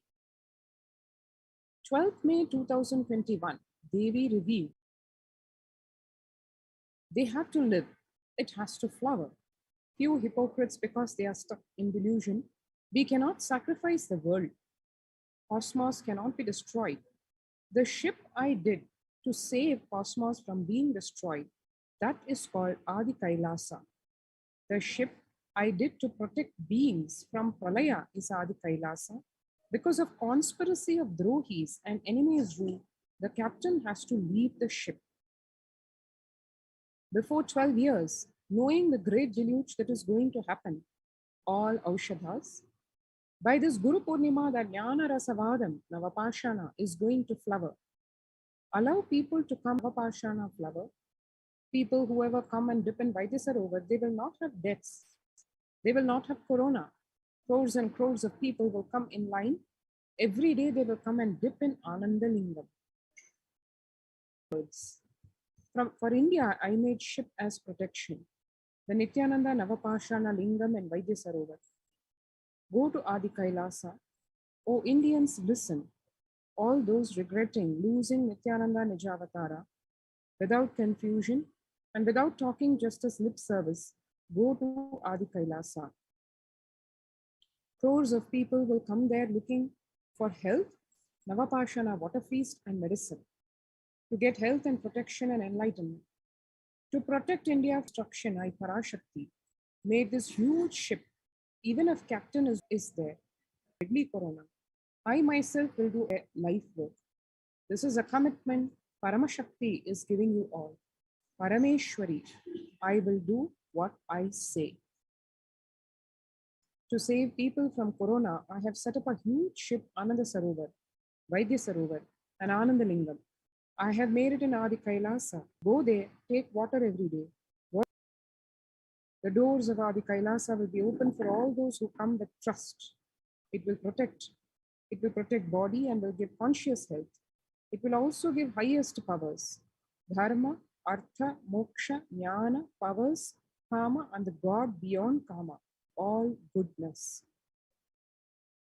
The Bhojanam mentioned by Vyasa in Garuda Purana as thunder. Running to Adi Kailasa and preventing it is the only way. I have opened Adi Kailasa. For those who want to save their lives, all of you run to Adi Kailasa. 11th June, she further revealed, drop the foolish mind with business motive of bargaining and attain surrender and go to Adi Kailasa. Be in Adi Kailasa, I will do good to you. 18th June, she said, for saving your life, go to Adi Kailasa. Best life is there.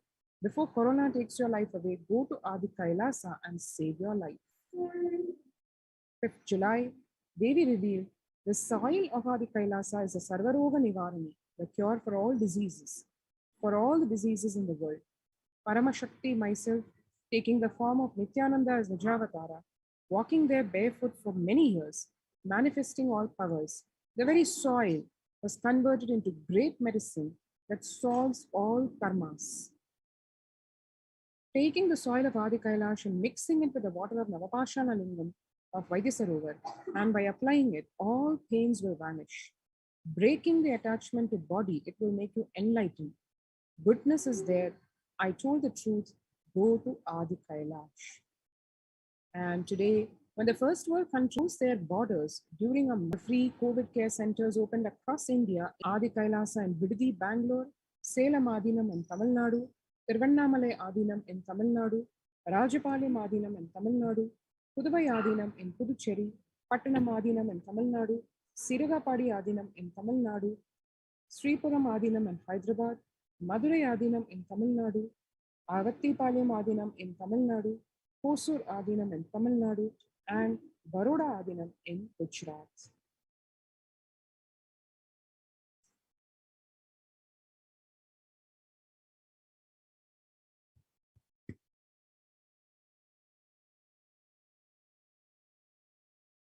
And Kailasa rushes to aid India as India finds itself on the verge of the COVID-19 wave. multiple free COVID care centers opened across.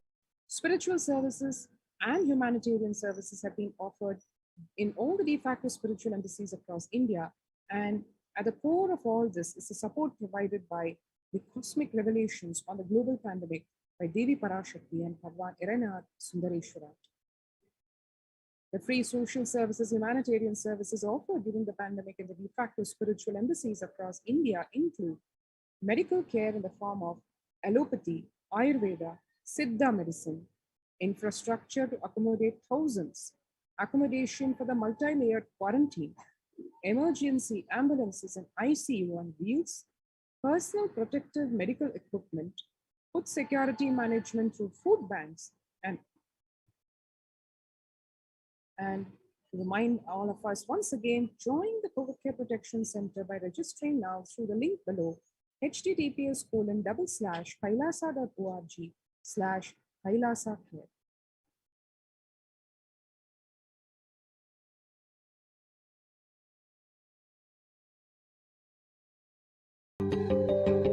Most easiest, most inspiring, most exciting way to connect with life as the form of mother.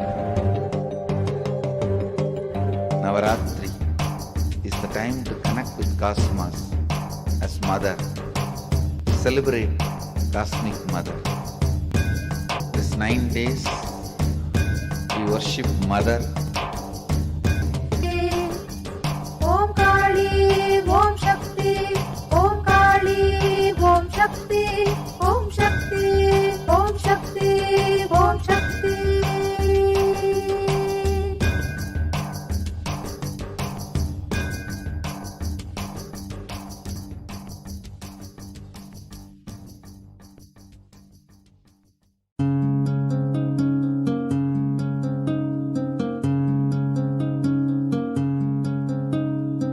There are some gods, 9 unknown gods.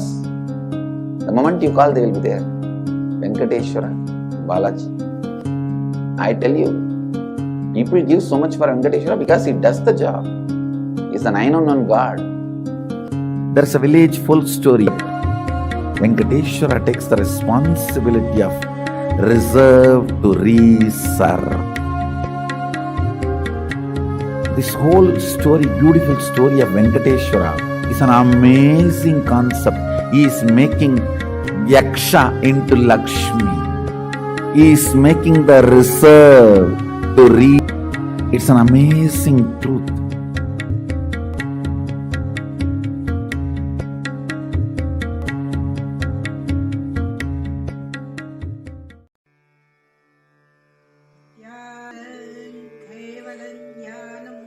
Is the Australia Kailasa. How so lucky, and my guru is His Divine Holiness Bhagwan Nithyananda Paramashivam. When since I was very little, I already wonder what life for. I really want to know the result, the reason. A long time ago, I think if I earn enough money, I will be very happy person, and then life is for happy. I tried to earn money, and then I really rich, but money didn't give me happy. Then I tried to get the happy life in romantic love.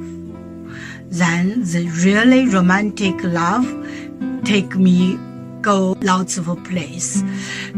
Too many stories during this time, but I still don't feel I result get the life reason. Then I start, and when I study Buddha, that time I really appreciate Buddha gives so much intelligence to me.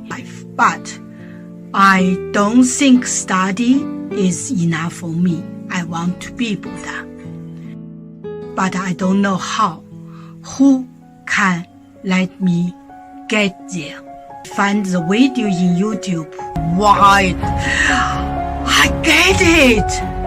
He must be my guru. I can get there. He can let me get what I want to know, and he can take me home, real home. This kind of feeling, then I start study from Nithya. One day, Swamiji Satsang said he need people devote land, home, money to build up Kailasa, because both of us believe help Swamiji means help whole world.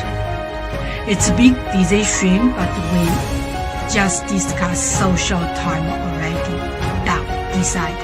I really appreciate my husband love me so much and believe me, trust Swamiji so much. Soon here will be big temple, Gurukul, Goshena, and library. Introduce this my story to you, just me. Don't give up any chance to be founding father of Kailasa. It's best thing you can do in your life.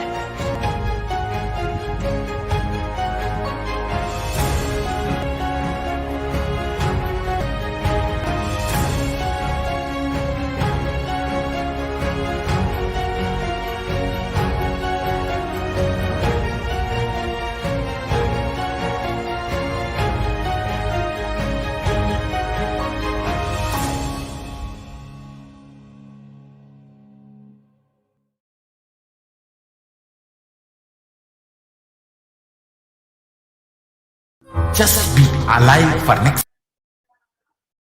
Everyone. So now, Paramashiva Sayoji Samadhi Darshan at 10:30 p.m. IST, which is 10 o'clock Pacific time. So now we will be entering into the preparations into the Sundareshwara BHAVASAMADHI Darshan.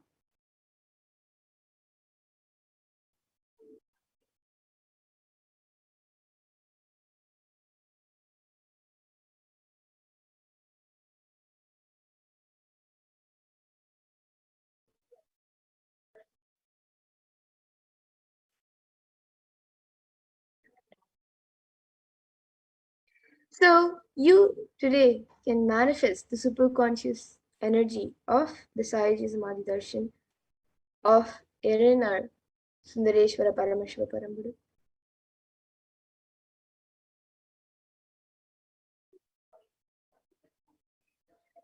So you can get ready to witness the rare and unique powerful initiation into the God equation in you to make the human being into multiverse species by Sundareshwara Paramashiva. So now let us watch a video.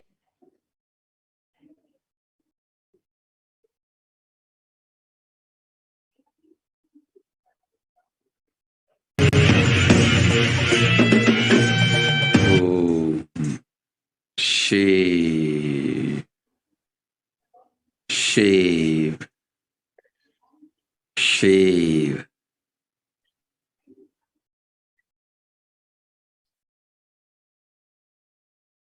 Paramashiva.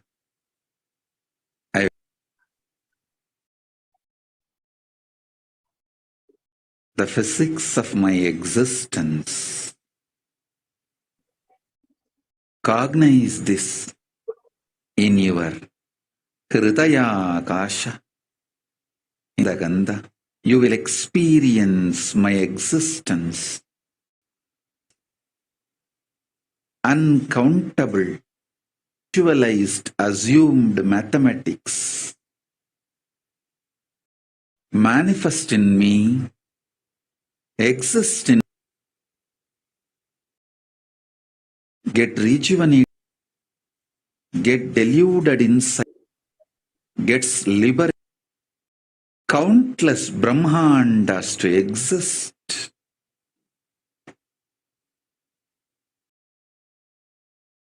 To get created. to get sustained, to get rejuvenated, to get deluded, to get liberated. I am the space. Yes, so let us see what Sundareshwara revealed exactly. So he says, I will manifest the physics of my existence. You will experience my existence. Sundareshwara Paramashivam. The countless, uncountable, by any visualized, assumed mathematics, Brahmandas manifest in me, exist in me, get rejuvenated in me, get deluded inside me, gets liberated. For all the countless Brahmandas to exist, to get created, to get sustained, to get rejuvenated, to get deluded, to get liberated, I am the space. And all of us know that during this time, especially for the past 1.5 to 2 years due to this pandemic, and even before that, the world is going through a lot of suffering. And according to the United Nations, a new scientific report was published, and it says the scientific report from the Intergovernmental Panel on Climate Change warns that we are on a catastrophe if global temperatures are allowed to rise. The window to slow or even halt some of these worsening impacts is rapidly closing. And the message is clear: we must take action now.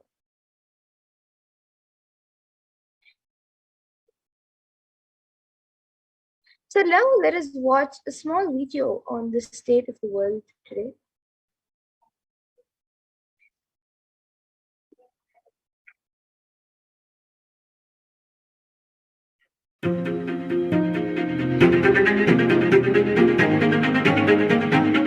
In 2019, fire was spreading throughout our planet, quite literally, in places like Australia and the Amazon basin, where forest blazes supercharged by climate change wreaked havoc. In other places, mass get up, fueled by a combination of job insecurity, growing inequalities, and discontent with the current economic, social, and environmental status quo. The economy has slowed down globally, stifled by trade tensions and political uncertainty. The little growth we have had has failed to reach those who need it the most. Progress towards higher living standards has stalled for many countries and vulnerable groups of people. This has only deepened inequalities which were already growing in many countries, spurred on by automation, climate change, and other global trends. Yes, so that was a small video on how our world is today. Here you can see a few pictures of it. And according to the World Health Organization, the WHO, the total cases globally for COVID-19 is 221 billion plus per day. And Healthline.com states that new COVID-19 cases have risen to more than 150,000 per day in the United States. And experts warn that with emerging variants, it could lead to another surge in cases. And it is at this time of crisis that Bhagavan Sundareshwara has come down to action for humanity. He states, "O bound souls, listen intensely. Your impossibility and irresponsibility made you surrender yourself to the delusion. Cognize the ultimate truth. Sundareshwara Paramashiva, I exist. Sundareshwara Paramashiva, I exist. The moment you remember me, call me, I am here for you." So whenever you just call Bhagavan Sundareshwara, he will be there for you.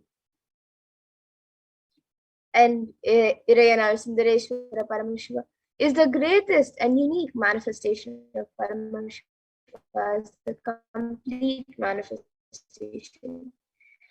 He assumes the subtle light, he assumes the physical, subtle, and light bodies as and when, and deletes anything in the physical plane as and when he likes without even a reason, just for fun.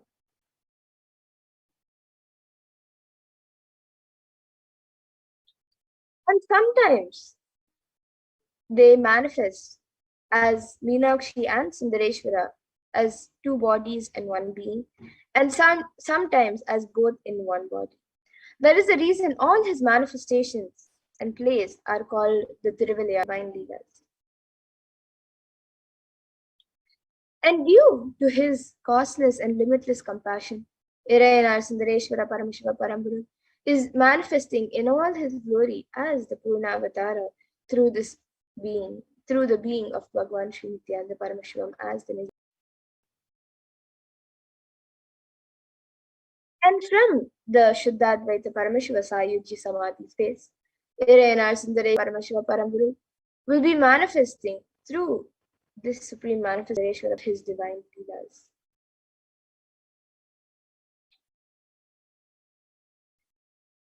And Sundareshwara Paramashiva himself has come down again in the form of the Supreme Pontiff of Hinduism, Jagat Guru Mahasannidhanam, His Divine Holiness Bhagavan Sri Nithyananda Paramashivam, just to continue his legacy and leela.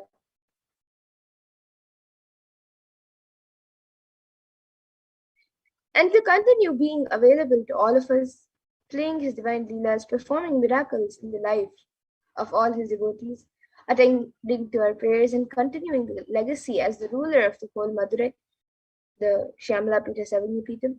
He has come down as the 293rd Jagat Guru Mahasannidhanam and as the Supreme Pontiff of Hinduism to guide the whole of humanity. And when we have the darshan of Bhagavan Sundareshwara, when you just witness the darshan, your neurons will mirror that of the avatar. And the mirroring of neurons activate the process of all the observed movements just by seeing. So that is, our entire body can silence the avatar. And as an effect of the mirroring of neurons, all the powerful cognitions and powers of Bhagavan Sundareshwara is mirrored and awakened in you. So you can just exhale intensely whatever you have, and Paramashiva will inhale in you. And that is the God equation. Nothing is more powerful than power manifestation science. It is the most exciting spiritual science. When you decide to manifest powers again and again and again, you know Paramashiva is within you. He is manifesting in you. You will fall in love with Paramashiva every minute. If he manifests, you know he is real and he is understanding. And the possibilities and powers of Paramashiva will manifest in you. So now, let us have a small introduction of who exactly the Supreme Pontiff of Hinduism is. The one who is giving us this pure and great science of the Paramashiva Sayuji Samadhi Darshan of Bhagavan Sundareshwara and is embodying Bhagavan Sundareshwara. So the Supreme Pontiff of Hinduism, Jagat Guru Mahasannidhanam, His Divine Holiness Bhagavan Sri Nithyananda Paramashivam, is also the 293rd Jagat Guru Mahasannidhanam of Kailasa Shyamala Pita Savagnipitam, and is the reviver of Kailasa, a macrocosmic, ancient, enlightened Hindu civilization and nation.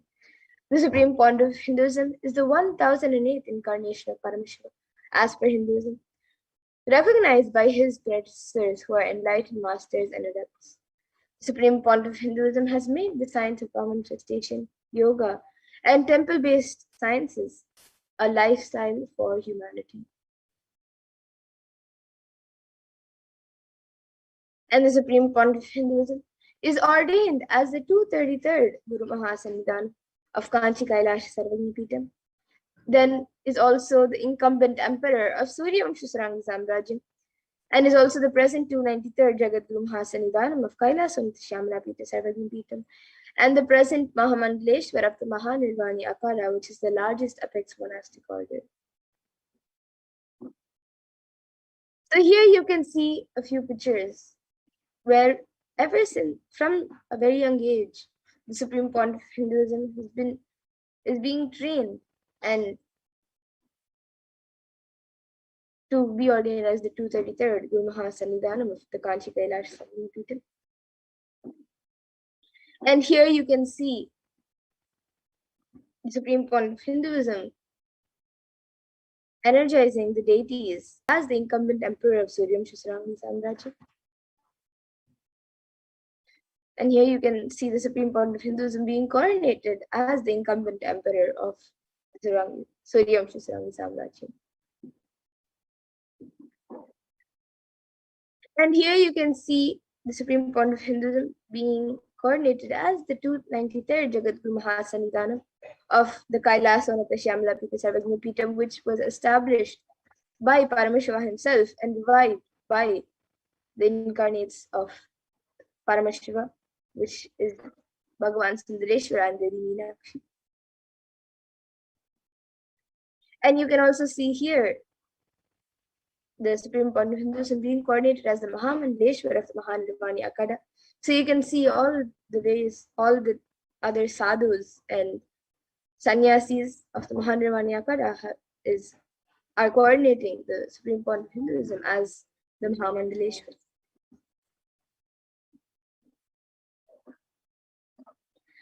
And the Supreme Point of Hinduism is also the 1008th Acharya Mahamandleshwar of the Atal Akada, which was established by Mahaganapati himself.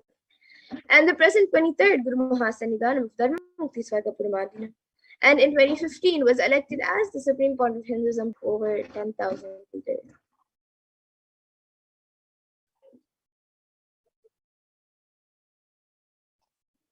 And here you can see a few more pictures of Supreme Point of Hinduism reviving the sciences of Hinduism. And the Supreme Point of Hinduism is also revered as a teacher of Hinduism, the most prolific, most viewed, read, and watched. He has authored 300 books and 10,000 different languages, which are English, Tamil, and Sanskrit. And these have been translated into 50 languages with over 1,000 titles. And over 20 million copies of these books and articles have been sold, read, and downloaded by millions around the world. And the Supreme Point of Hinduism has lives digitally, and is representative of all sacred scriptures such as Upanishads, Bhagavad Gita, Shiva Sutras, Brahma Sutras, Yoga Sutras, Ashtavakra Gitas, Jain Sutras, and much more. The Supreme is also honored as a leader of Hinduism, the most awarded, internationally recognized Hindu leader, the reviver of 108 ancient Hindu sampradayas, including the Rudrakanyas, and is the establisher of the largest Hindu university, Kailasa Nithyananda Hindu University, in the world with satellite campuses in 150 countries. And he's also the establisher of 1,000 plus Kailasa enlightenment ecosystems, the founder and reviver of over 100 Sarvajnapitas, and is the collector of the largest Hindu library with over 1 million books, 1 million palm leaf scriptures, and over 20 million digital books. And here you can see all the spiritual de facto embassies revived by the Supreme Point of Hinduism and contributed by the Supreme Point of Hinduism to humanity.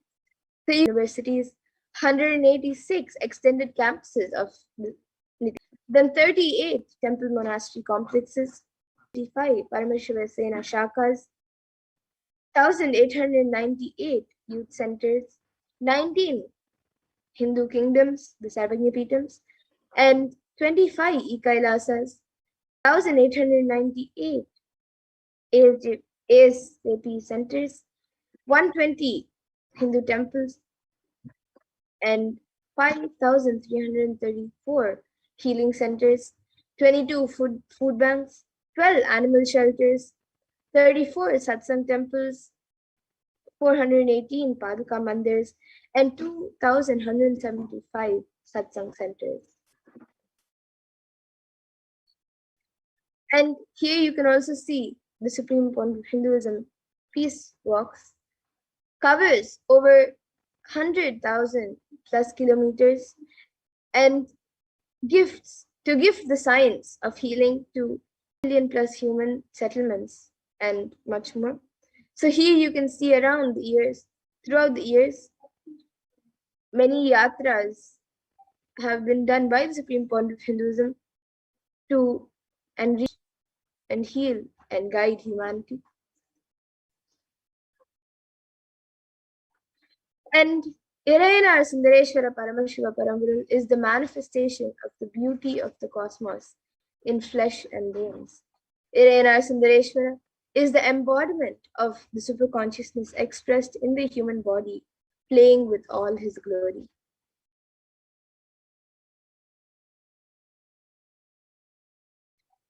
And Irena Sundareshwara Paramashiva Paramburu is the complete manifestation of Paramashiva, who assumes the physical, subtle, and light bodies as and when he wants to play his divine leelas and his divine manifestations.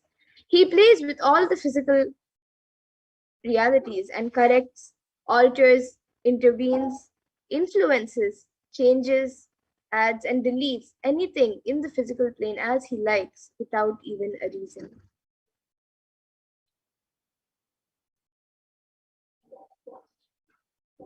And Irena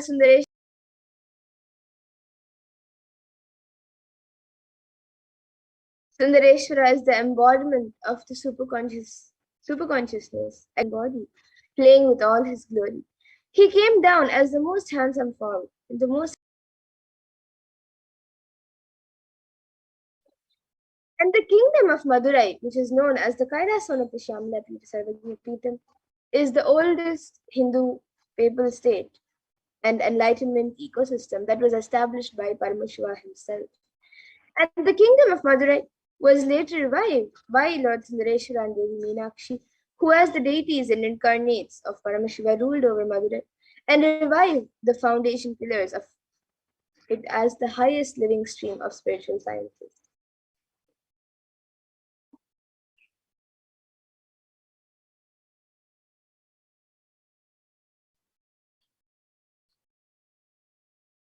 And ensure that this tradition continues to elevate humanity for millennia, they enthroned their direct representatives and their divine energies in the form of a continuous lineage of living masters, the Guru Mahasanidhanams, with the responsibility to train and groom the kings in administration, constitution, and governance, acting as regents. And they also performed the spiritual initiations on the kings and the citizens of the kingdom, imparting the enlightened knowledge to them.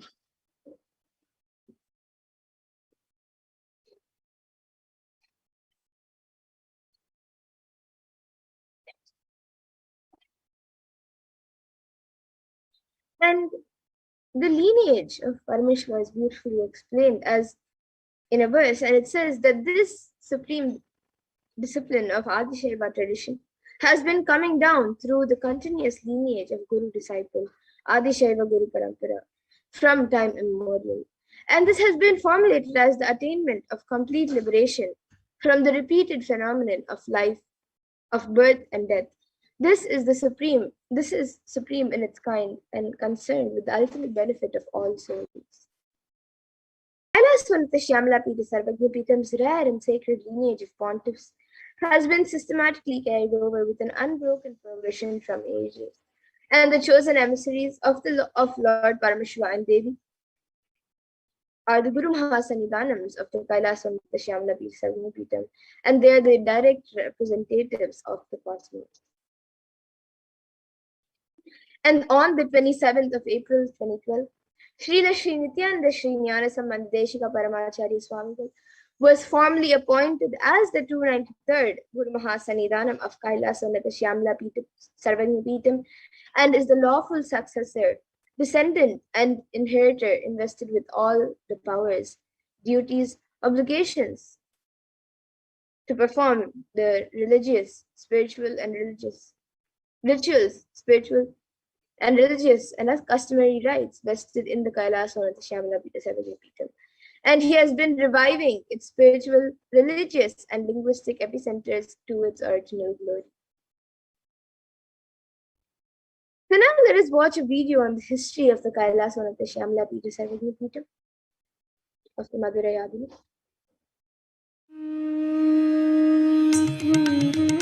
The ancient temple town of Madurai in southern India boasts of a 2,500-year-old history of spirituality.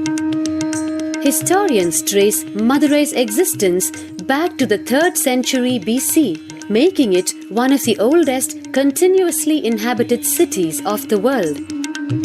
Legend says that Madurai was established by the Cosmic Mother herself, who incarnated as Princess Meenakshi, daughter of the pious king Malayadwaja Pandian.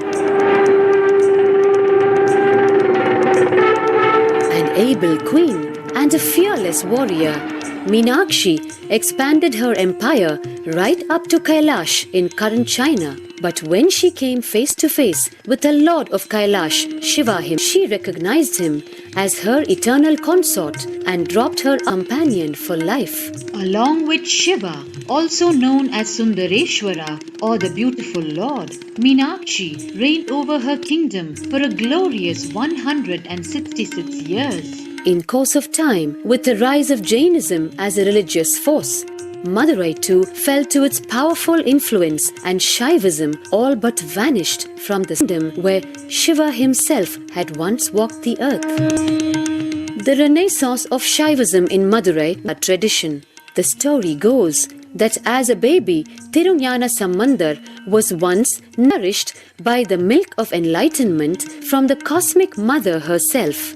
This child prodigy arrived in Madurai to effortlessly defeat the learned Jain monks with his wisdom, healing powers, and spiritual prowess, and restored Madurai to her beloved religion, Shaivism, by reviving the ancient Madurai Adinam and the Meenakshi temple, which had fallen to desolate ruin. Madurai Adinam is today the world's oldest living Hindu organization, with a recorded history alone spanning a glorious 1,500 years and an unbroken lineage of illustrious pontiffs to this very day. Over the centuries, Madurai Adinam has been patronized by the likes of Tipu Sultan, Robert Nobili, and the poet saint Vallalar. The pontiff of the Madurai Adinam is known by the title Guru Mahasannidhanam and inherits the responsibility of carrying forward the traditions of Tirunjana Sambandar's sacred work.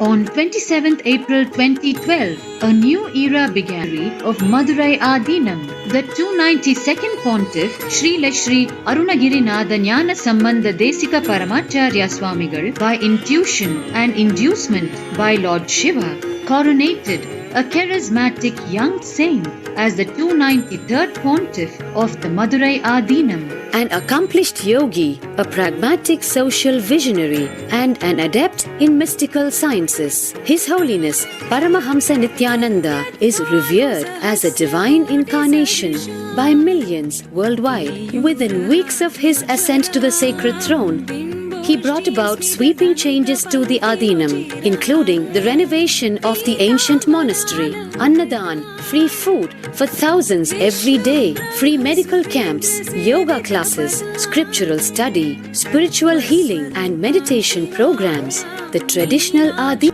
and two-way video conferencing. Vast properties belonging to the Adinam are being reclaimed from illegal encroachment. Its numerous temples are being restored to sanctity, and the neighboring villages are being adopted with basic amenities, education and medical care being provided for all. His Holiness dreams of an authentic Vedic renaissance for which India has already waited too long. Here, I take the commitment of making Madurai Adinam as an international religious organization.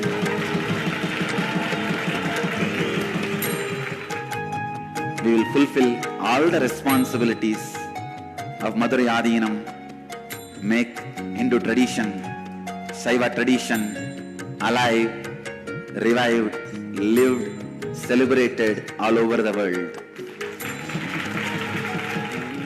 With a brand new pontiff at its helm, Madurai Adinam promises to be more than just another traditional monastery, as a whole generation turns to spirituality for answers. The changes at Madurai Adinam mirror the changing role of spiritual organizations today as power centers and guiding forces, forging the enlightened government of the new world.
And today, for all of humanity, out of the billions of people around the world on planet Earth, we are the most blessed people. As far as Sundareshwara is not a history, but he is happening physically in our lives.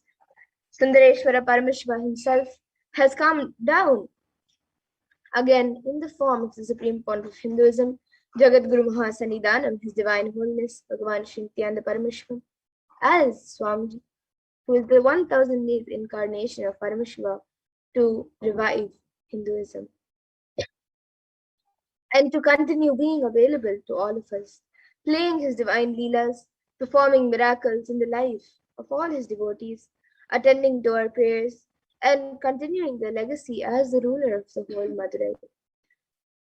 Sundareshwara has come down as the 293rd Jagadguru Mahasannidhanam and as the Supreme Pontiff of Hinduism to guide the whole of humanity.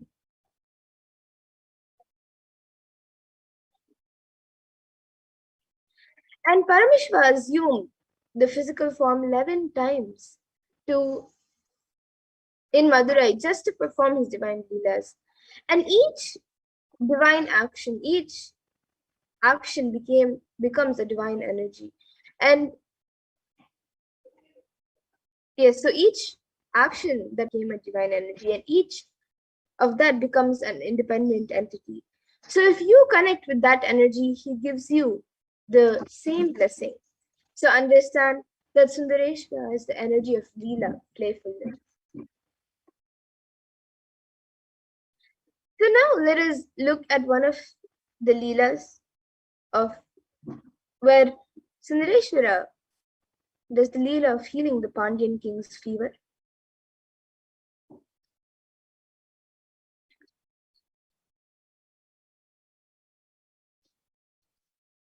So Sundareshwara has 64 Leelas in the compilation of all his Leelas, the Tiruvilayadu. And the Tiruvilayadu Puranam is a collection of 64 Leelas from the 16th century, where a Shaivite, and it is a Shaivite devotional epic written by Paranjyoti Munivar. And they describe the actions of Bhagavan Paramashiva on earth in a number of disguises to test his devotees. So each of Sundareshwara's dimensions is recorded as one of his Leelas. And in the Vedic tradition, we actually have 64 different arts. And each leader, a complete being, has 4 arts. And in that, even horse riding is one, as of painting, mastery of dance, singing, everything is one Leela. And each Leela of Sundareshwara proves his mastery in each and every one of these 64 arts. And there's such an amazing imagination or visualizing. Now let us see one of the Leelas in this segment. But before that, let us watch a small video where the Supreme Pontiff of Hinduism speaks on the Shiva Leelas.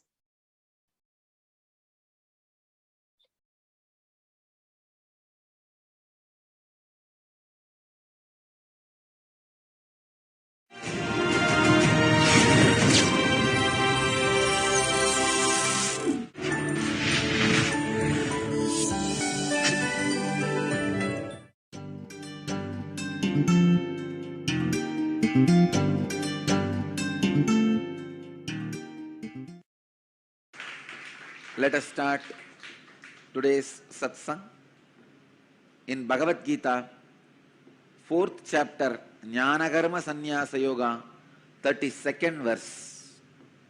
एवं बहुविधाः यज्ञा विताथा ब्रह्मणो मुखे कर्मजान् विद्दितान् सर्वान् एवं ज्ञात्वा विमोक्ष्यसे.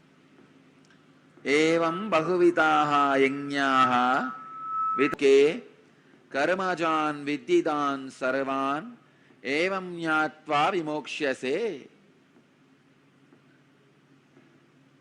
Translation: thus worship of the divinities is performed in various ways. In the beginning of expansion, understand that all of them originate in action. Sri Krishna is revealing some of the mystical secrets. How various divine energies come into existence, how by connecting with them your expansion is possible. Please understand, one example I wanted to give. Brahma, in Hindu stories, Hindu Purana, Brahma becomes egoistic. So, Shiva's extension comes out as Kala Bhairava and cuts Brahma's head, removes the ego of Brahma and makes Brahma enlightened. This action, Shiva's energy coming out and removing the ego of Brahma and making him enlightened, this action becomes Kala Bhairava.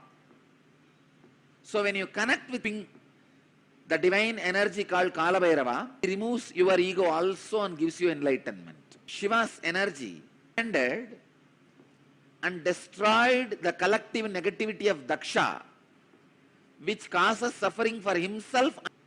Many times, your pain, even though you know you are causing suffering to you and to others, but the pain pattern is so strong, you can't escape. I can see very clearly.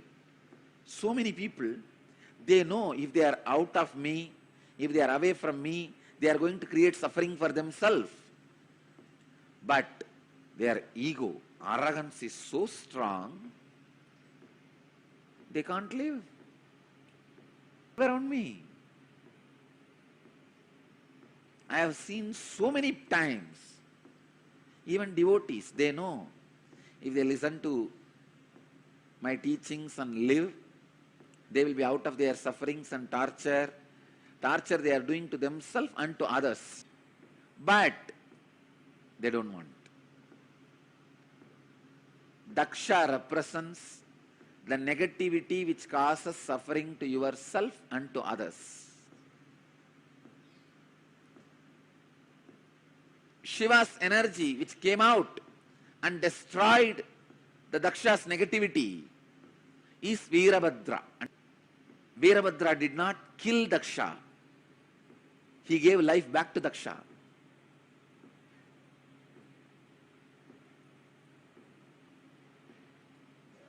So this energy which destroys your negativity of giving suffering to yourself and to others is called Veerabhadra.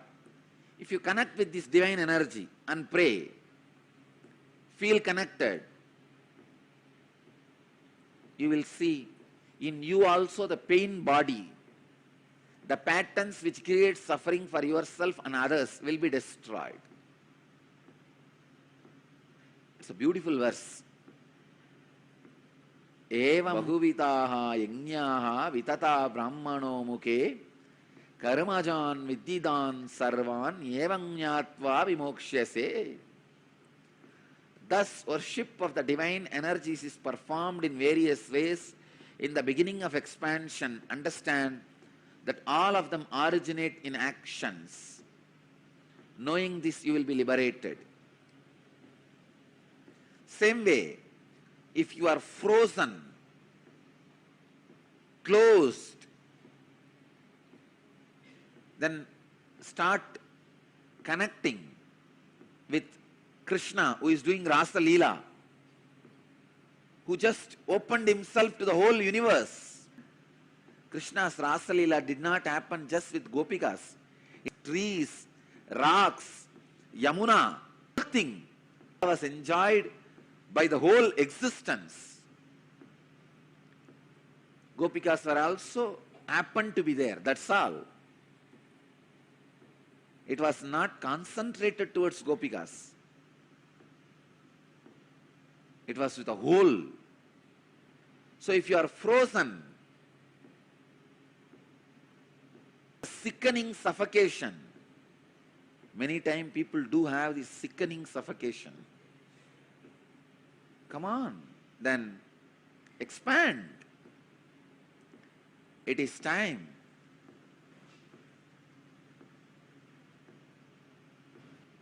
you meditate on Rasalila Krishna. So each action of divine, each action of an incarnation becomes independent energy by itself.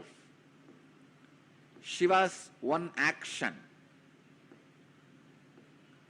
cutting Brahma's head and giving him enlightenment, it became an independent energy called Kalabhairava. Shiva's one action of killing the negativity of Daksha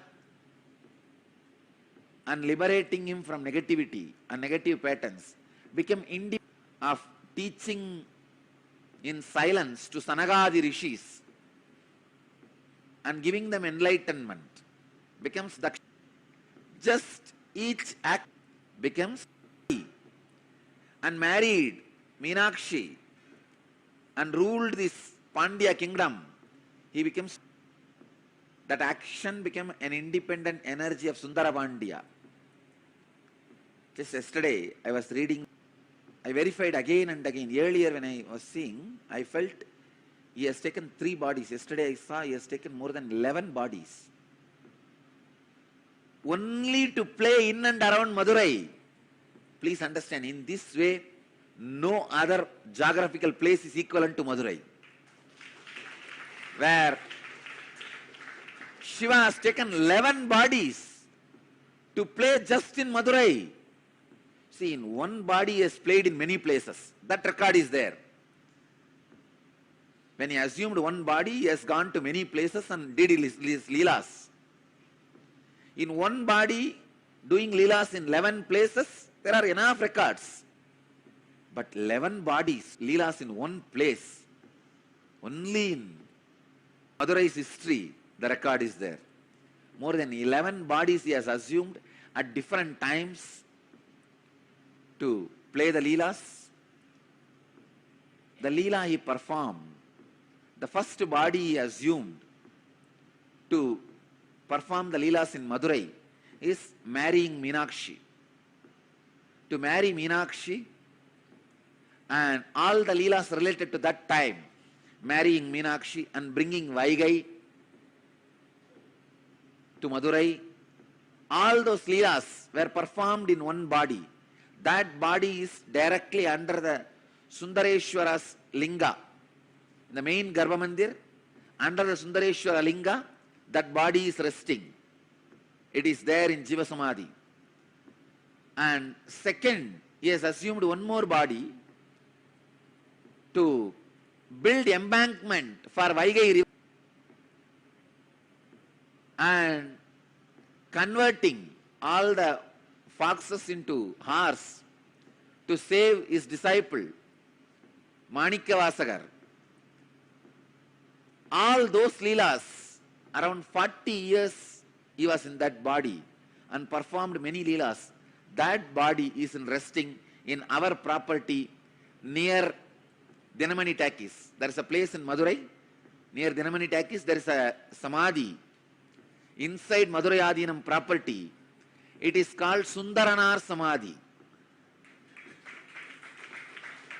And Sundarananda's Jiva Samadhi, people used to think it is one of the 18 Siddhas. It is not one of the, of course, it is one in the 18, but Shiva himself assumed the human body and performed. 40 years he was in that body. That body is resting in Madurai, the place Dinamani Takis, opposite to that Takis, there is a property, belongs to Madurai Adinam property. There he is resting. And the third body, which he assumed to give sugar cane to stone elephant, and stone elephant ate that sugar cane. Body that is there inside the temple under the samadhi of, under the shrine of Ellamalla Sittar. Under his murti, that still I am not able to trace the other places of the remaining bodies. Cosmically, where are they? But in the Madurai map, I am not able to pinpoint where the remaining 8 bodies are. Soon I will study the Madurai map and overlap my cosmic map on Madurai map and give you guys the exact points where the bodies he assumed are resting and radiating. I tell you, if you see from this angle, no other place, even in Kailash, is only one body is resting. There are 1 lakh enlightened beings' bodies are resting, but his own, the body which he used, only one body is resting. In Varanasi, 2 bodies are resting. Even in Thiruvannamalai, only one body, Arunagiri Yogeshwara's body, only is resting.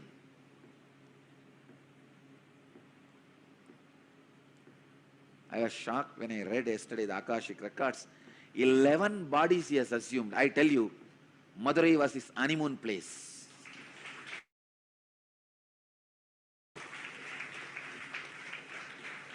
It was his favorite. Somehow, Madurai people had a very close, hearty connection with Mahadeva.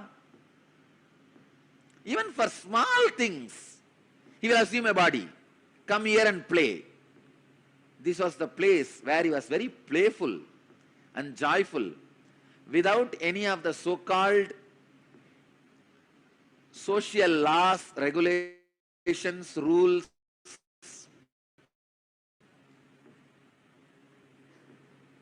And the dharma which he himself created. Here, he has broken the laws he created as per the planets. He has changed the planets for Madurai people. He has changed the teachings for Madurai people. He has changed the social laws for Madurai people. He has broken all the moral rules for Madurai people. He has done everything possible. Socially accepted, unaccepted, legal, illegal, dharmic, adharmic. In which Shastra it is dharmic? You convert the wolves into horses and sell them, and after you sell and go away, all the fellows, they become overnight and bite and kill all the remaining horses who are there. And that poor king is now pauper. In which dharma it is accepted? In which Shastra it is accepted? He has done everything. Everything possible. He comes down as a worker for the old lady, saying that, see, once there was a flood, huge flood in Vaigai river, and king ordered all the citizens of Madurai should take up one portion and cover it with mud and build an embankment. So all of them have taken up one portion. One old lady, Vandi, her job is that making idli and puttu. Puttu is those days breakfast. She will make all this and sell for people. Still now, in Madurai, it is a very popular business. Go out in the night, you will see hundreds of shops. The outside street, they will be making these idlis and selling. Still their tradition. Now it is called Kushbu idli. In those days, it's a tradition of Vandi. So she used to make this pittu and sell. Those days breakfast. She did not get anybody to cover her portion, and she herself can't do. She is too old. She prays to Sundareshwara. This whole city, still now, any problem, the only person they turn to is Sundareshwara.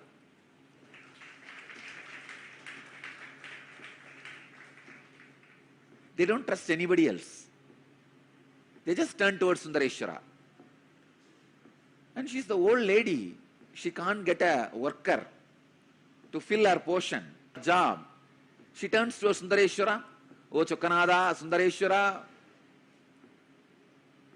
This guy would have just one thought, the whole Vaigai would have built, add embankment automatically.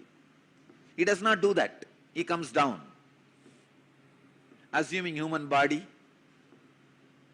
and bargaining with that lady. you should give me the pittu as much as I want, but I will work only for 3 hours. He says, I will work only for 2 jama. Sorry, 2 muhurta. 1 muhurta is 1.5 hours. I will work only for 2 muhurta, but you should give me as much as I want. This poor lady, she doesn't have anybody else. So she says, all right, go ahead. You can see what is puttu. Come on, show me. This is puttu.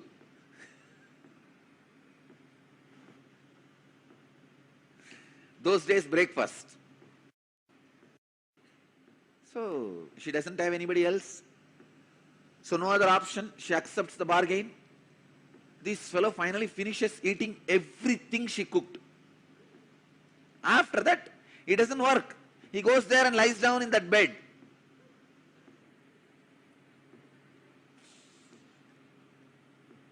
So he goes and lies down in the bank. Vaigai. I also traced the palace he had in Vaigai, just in between the mid of the water, and gamble. He will have all these bhutas around and they will play the dice. He will gamble with them. Finally, what is there? Finally, he will cheat all of them. And he was not a womanizer, but he was used to drink and gamble. Anyhow, so he went and lie down in the bank of Vaigai.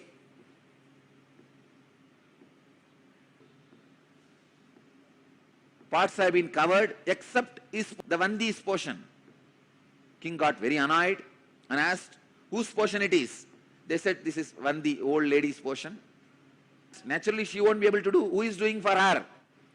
They showed this guy has been employed by her, but from morning he is not doing anything, he is just lying there. So king calls him, you to ask me this. King says, I am the king of this Madurai. There was a strong argument. Finally, king was very angry and he took his sengol, the golden staff with which he rules the country, and gave a strong blow in the back of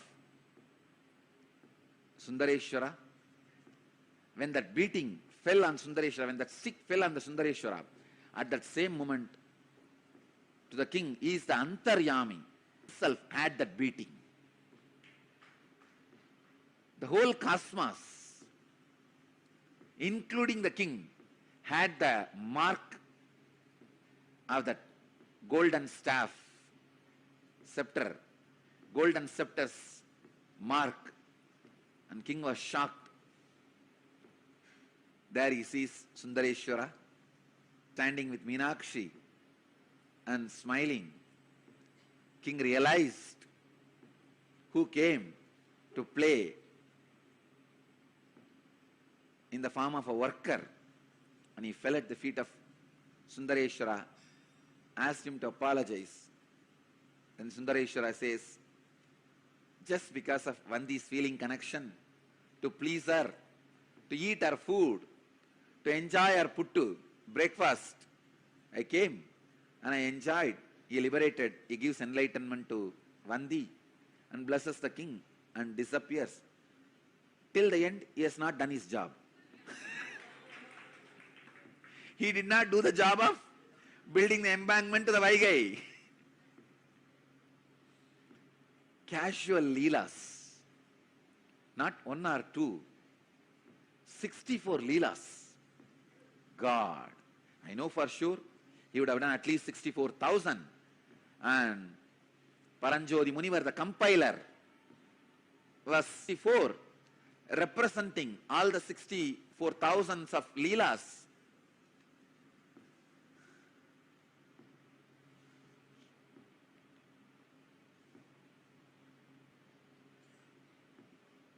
The body with which he has performed this leela, foxes into horses, that sea, around 40 years he has performed some Adinam's property. I have taken the blessings of the 292nd Guruma Sannidhanam to build that into a beautiful, huge temple.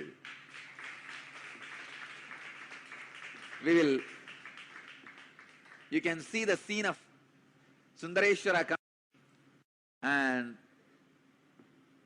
eating the puttu of Vandi, the old lady.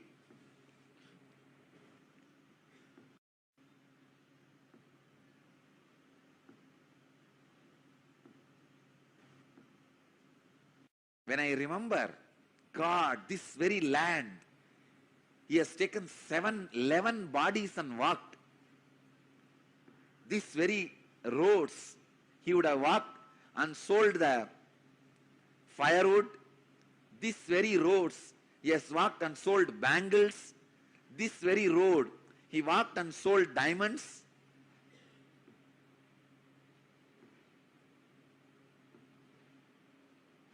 I'm really going crazy. This very Vaigai, He created this very Vaigai. He Himself came and built embankment, at least acted as building embankment.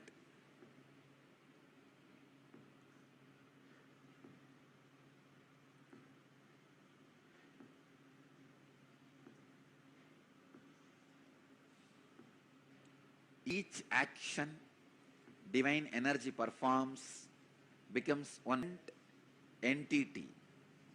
If you connect with that energy, He gives you the same blessing. Is the energy of Leela, playfulness. Ask Him whatever you want. He has broken all the rules. See, there is a law. Only a human body can radiate enlightenment, experience enlightenment. He has broken everything. He has given enlightenment to pigs. He has given enlightenment to bird. He has given enlightenment to cuckoo. He has given enlightenment to swan.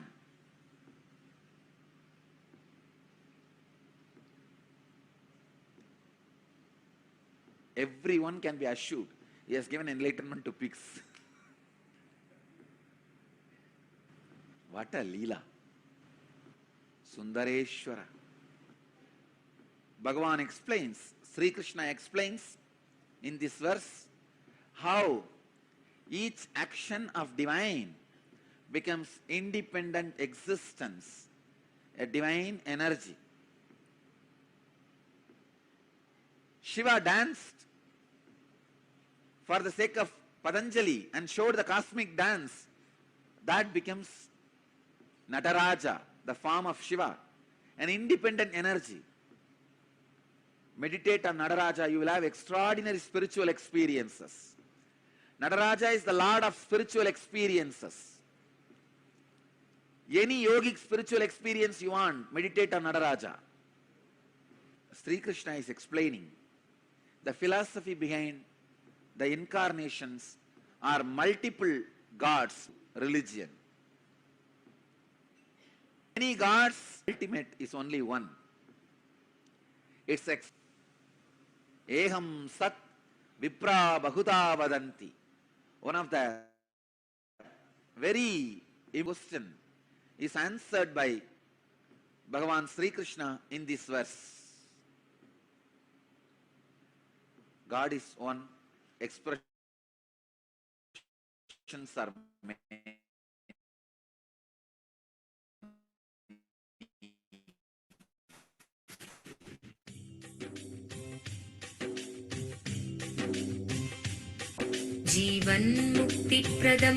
Paramahamsa Nithyananda, a rare living incarnation, is named among the world's 100 most spiritually influential personalities today.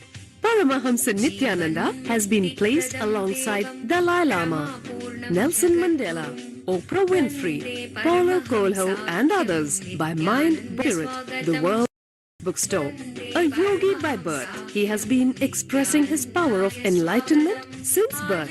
He has authored more than 500 books in Tamil and English. Translations of these books are available in 26 languages in Telugu, Kannada, Malayalam, Hindi, Sanskrit, Gujarati, Oriya, Bengali, Marathi, French, Malay, Polish, Portuguese, Italian, Spanish, Russian, and Chinese. He is also an exemplary speaker with over 10,000 hours of profound through his discourses. Social services such as Annadan, free medical care, free educational services with ashrams, schools, temples, hospitals established in more than 140 places around the world, offering exceptional services. A powerful spiritual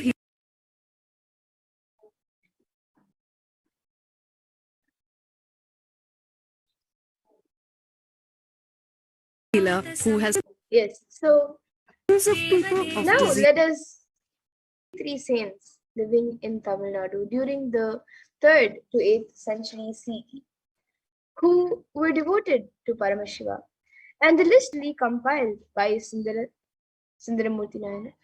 And in his poem Thirutonda Togai, he sings in 11 verses the names of the Nayanar saints up to Karaikal Ammayar, and refers to himself as the servant of servants. The list goes into the detail of the lives of the saints, which were described in detail in works such as Tevaram. And Paramashiva assumed the physical body 11 times in Madurai just to perform his divine leelas. And each action became a divine energy, and it became an independent entity. So if you connect with that energy, he gives you the same blessing. And every energy of Sundareshwara is a leela, playfulness. And the best way to connect with Bhagavan Sundareshwara Paramashiva is through the leela dhyana. So today, let us meditate on the 62nd leela, from the Shiva Leela Arnava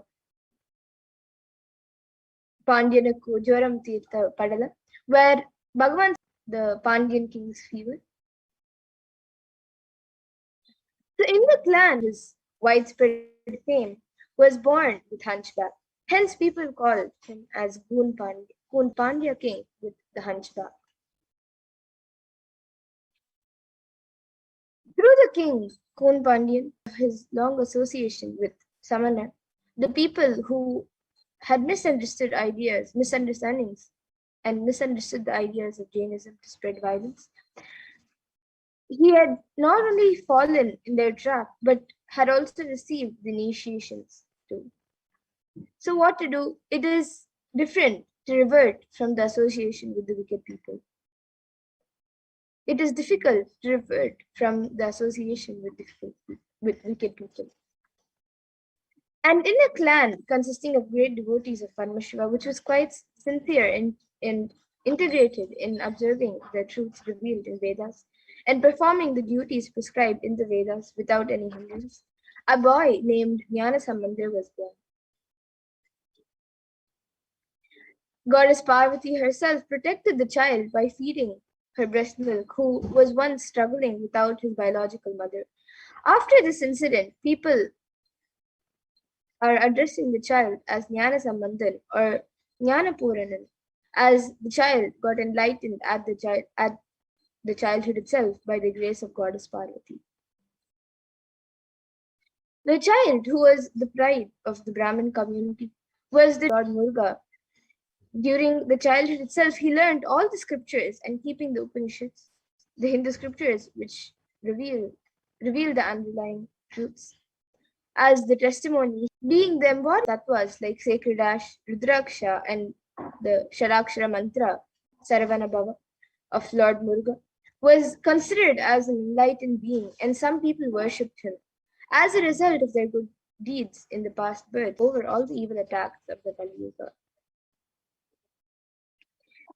While the king Goon Pandyan's clan was surrounded by the harmful darkness of ignorance due to the preaching of the Samanar Acharyas, the queen and the minister remained deeply devoted to Paramashiva, who adorned his mated locks with the crescent moon.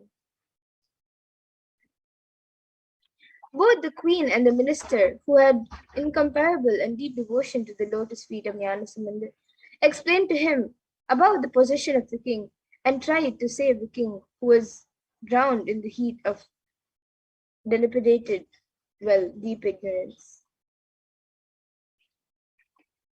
And once King Kun Pandyan was attacked by extremely high fever and was struggling.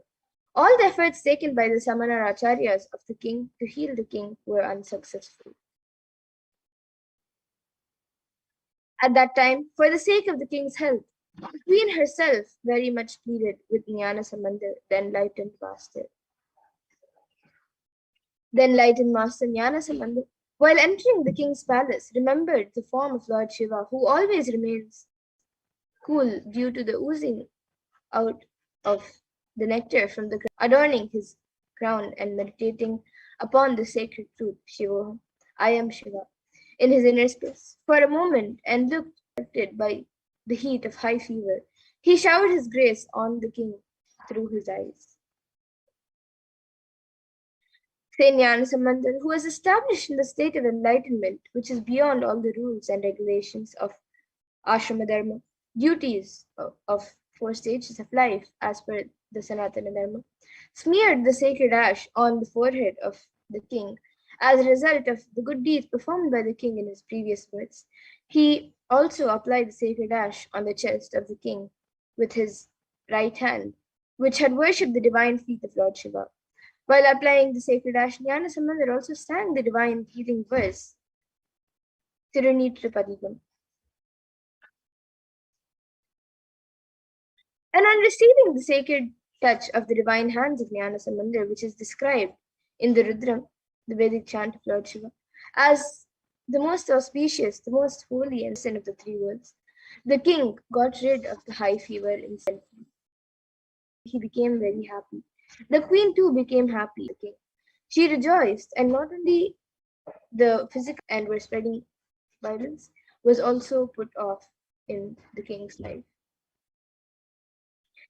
The physical heat which got removed from the king's body by the graceful eyes of Jnana Sambandha got doubly evolved in the hearts of the Jain monks, the people who misunderstood Jainism.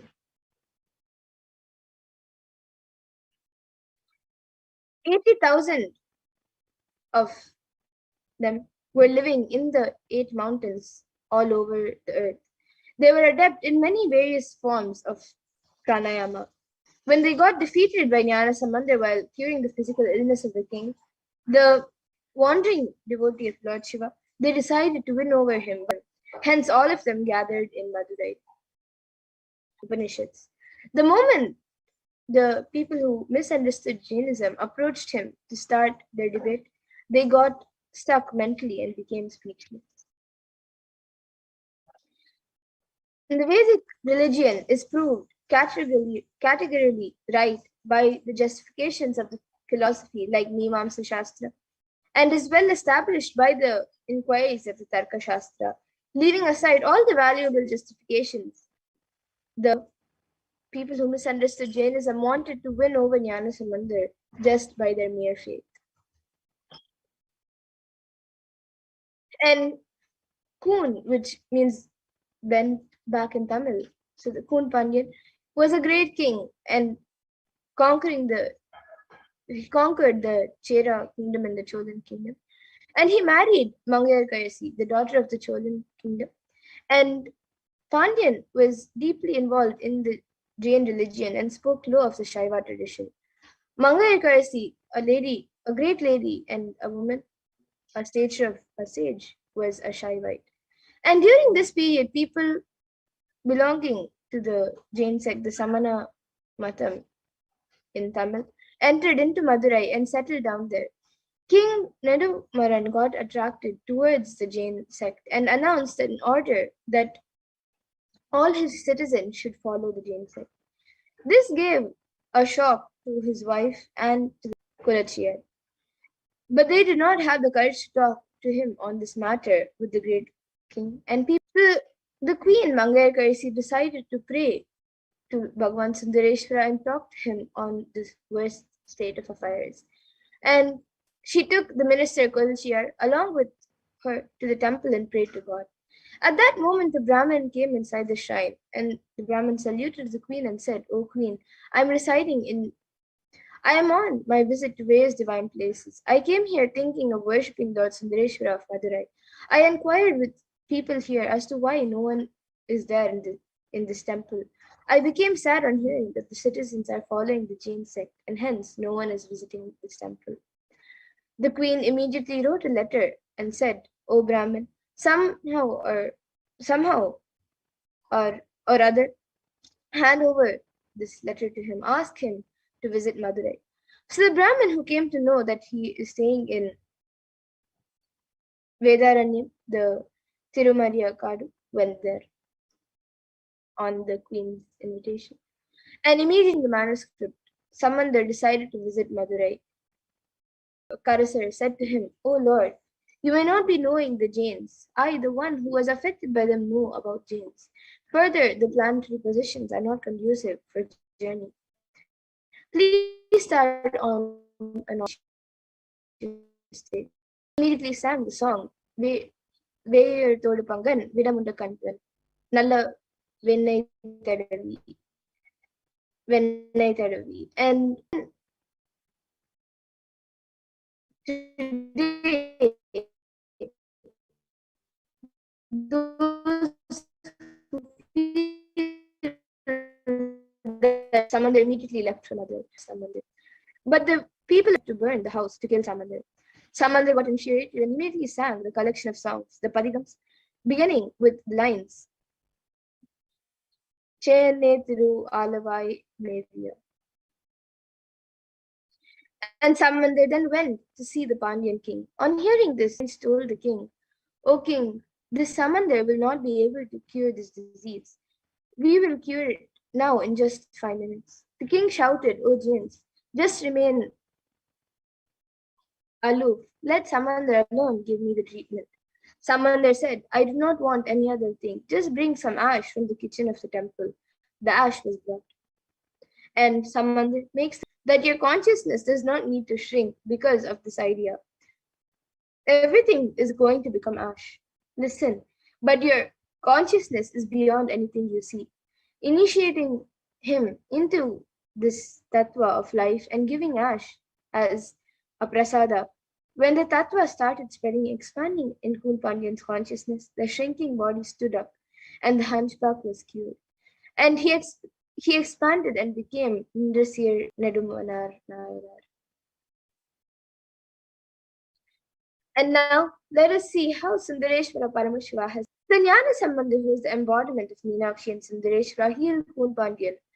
And today, for all billions of people on planet Earth, we are the most blessed people. As for Sundareshwara is not a history, but a happening.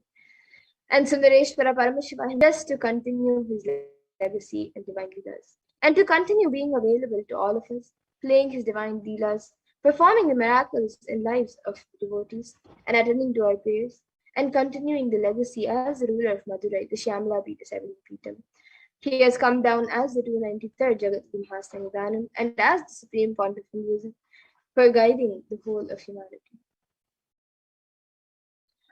And the Supreme Pontiff of Hinduism, being revered as an incarnation of Paramashiva at a very young age, was birthed by various enlightened beings, Brahma-yoginis, and many other adepts to review these sciences and initiations and knowledge repositories for billions to manifest for consciousness. And these were taught to the Supreme Pontiff of Hinduism by his gurus from the disciplines of Vedanta, Tantra, Sri Vidya, Yoga and Yogic powers, Mantra Shastra, science of Aushadha, Advaita, Bhakti Yoga, Parameshwar Jnana, Parameshwar Vijnana, and much more. And in Hinduism, we have many ancient sciences. So the Nadi reading is one of the ancient sciences of Hinduism. And it is an ancient science of Akashic reading in Hinduism. So it was established by Paramashiva in the form of Lord Vaidishvara, the Lord of Healing. And these texts are recorded and organized by Agastya Maharishi. And it is an important aspect of superconscious mutants in the advent of the Supreme Pontiff of Hinduism, Nithyananda Paramashivam. So here you can see the Nadi readings of the Supreme Pontiff of Hinduism, and it beautifully says, Nithyananda Sangha, Please carefully listen completely to the words. For Shiva has come in the form of Nithyananda to protect this world. As the result of the penance of many crores of siddhas, Paramashiva has incarnated as Paramahamsa.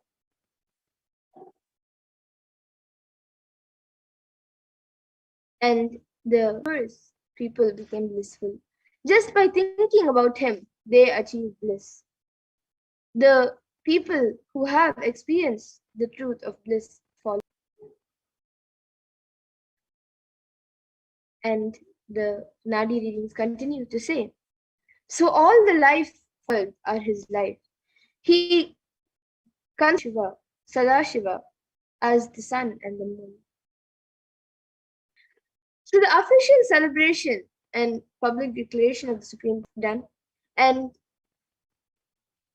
as the 1008th incarnation of Paramashiva to the world, to celebrate the manifestation of Paramashiva on the planet Earth through the Supreme Pontificalism.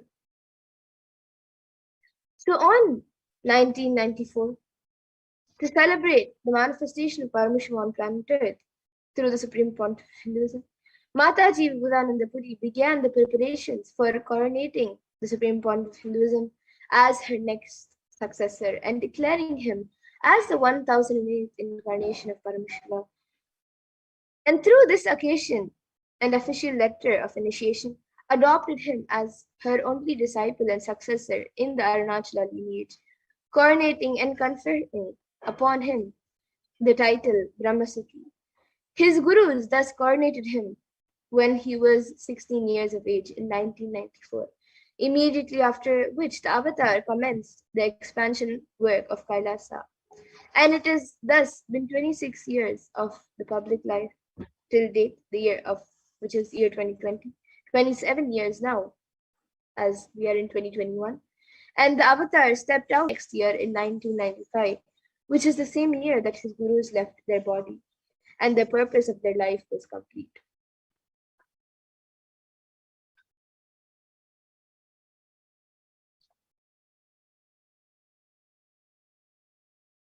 So many adepts, yogis, siddhas, siddha purushas, enlightened beings, and many other incarnations, enlightened beings have recognized and revere the Supreme Point of Hinduism as the avatar of Paramashiva.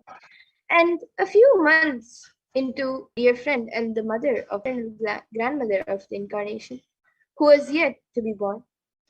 And so, obeying her commands, Anasuya Ammal took her daughter-in-law, Malokanai, who is Swami, the mother of Swamiji, to receive the blessings of Pundi Mahan, a great seer, revered as an incarnation of Paramashiva.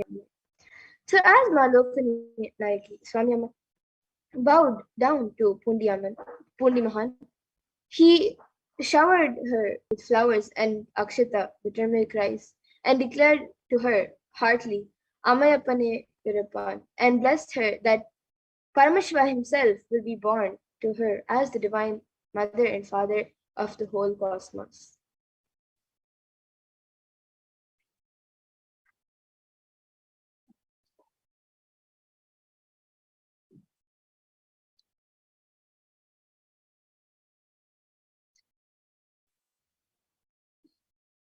And the 292nd pontiff of Madurai Adinam, Sri Arunagirinatha Jnanasamanadeshika Paramacharya Swami, is the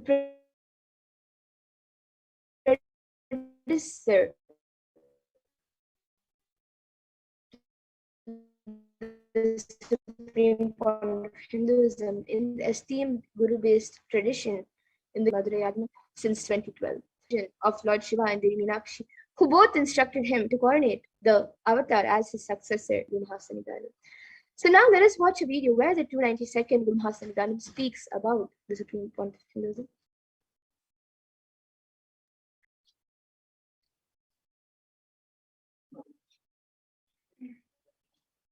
91st Guru Mahasanidhanam,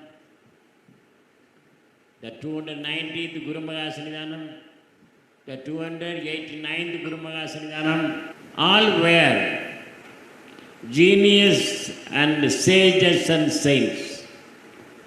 Therefore, we thought we had a great mind that our successor should be a genius, a saint and sage. God has given a very powerful, youngest, youth, and a vital person for my successor.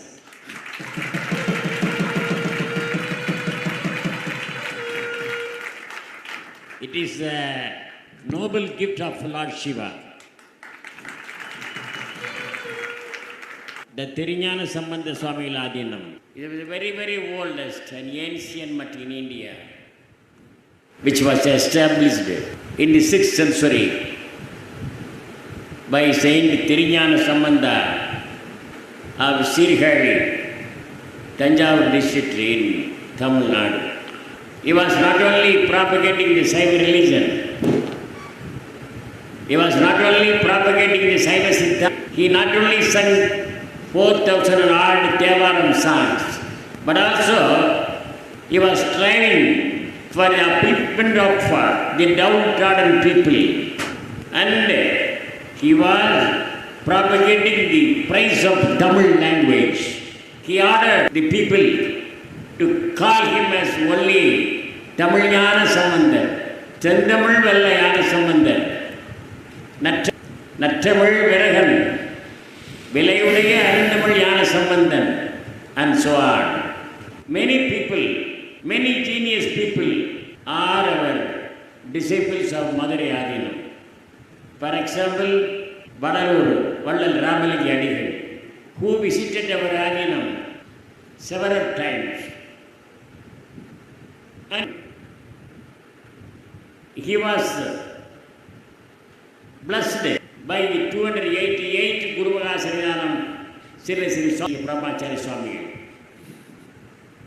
And the Bhaskara Sethupathi, a Bangalore, for the stay of Guru Srinam in the Madurai Adinam upstairs. And then the Pasumbar Muthuramaliki Devar also, our disciple, he was given a honor that Sanmarka Sanda Maranam by our Guru, 291st Guru Srinam. And the Panditore Thevar, the founder of and the king of Thurayur, Veera Martanda Mannan, Dudley, a Governor General of London, was our disciple. So many people are our disciple.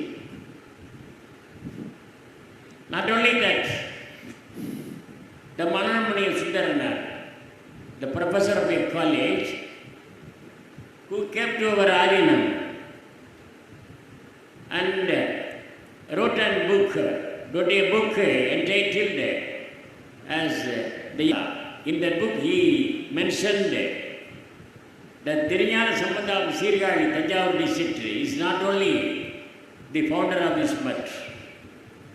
He is not only the one of the Saiva Sabhaya Nayanamars.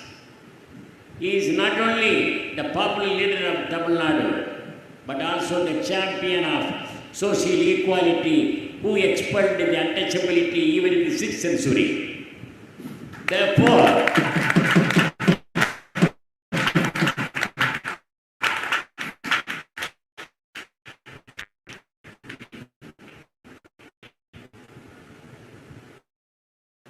our 293rd Guru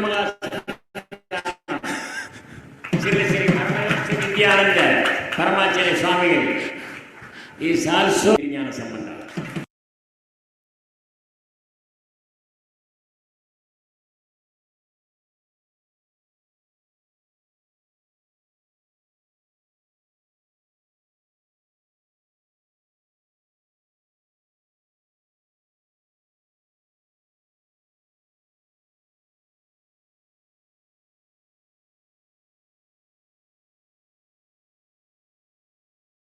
291st Guru Maha Sannidhanam, the 290th Guru Maha Sannidhanam, the 289th. Yes. So now we also have Mahant Narendra Giriji Maharaj, who is a defender of Sanatana Hindu Dharma, and is not only was a defender of Sanatana Hindu Dharma and is not only a member of the Panch of Niranjani Akhada, but also was the president of the Akhila Bharatiya Akhada Parishad. So let us now watch a video where Mahant Narendra Giriji Maharaj speaks about this dream, has spoken about the Hinduism.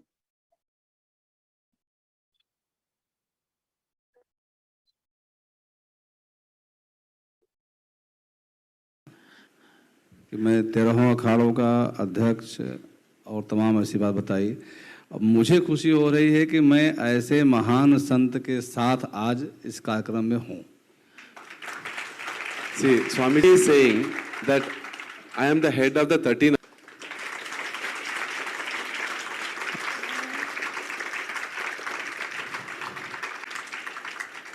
मैंने त्रंबकेश्वर जो कुंभ लगा था उसमें मैंने एक बात कही थी, उस पर कई प्रतिक्रिया मेरे पास आई। मैंने कहा था कि स्वामी नित्यानंद जी महाराज सनातन धर्म के रीढ़ की हड्डी हैं। In Trimbakeshwar, I said one thing, that when the media people came and asked me, I said Swamiji is the backbone of Hinduism.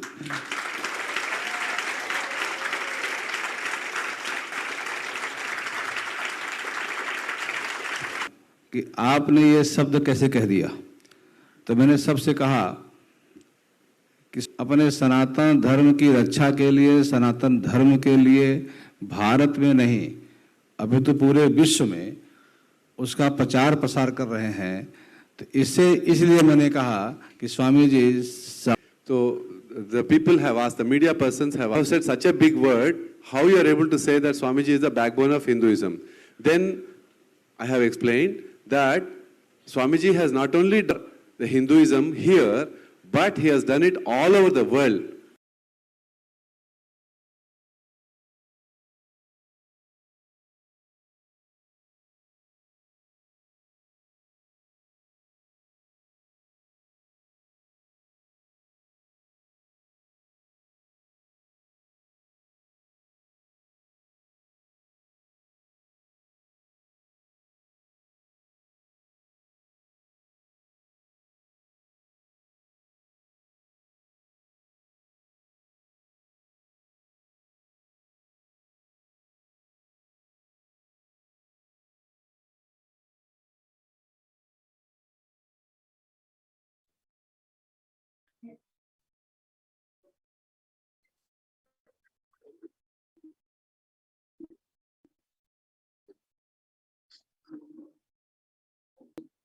We also have Sri Shantivira Mahaswami, the Kailasa Math, the oldest recorded Mata in Karnataka, dating back to more than, also has spoken music.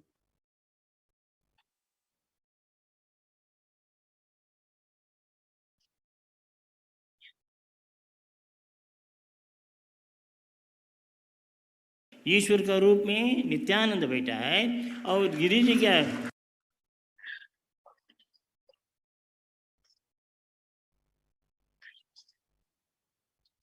So many sages and heads of various matters have spoken about the Supreme Point of Hinduism. So we also have Swami Govindananda Ji, who is a trustee of the Guru Gati of the Mahanirvani Pita of the Govinda Math. So let us watch a video where Swami Govindananda Ji speaks about the Supreme Point of Hinduism.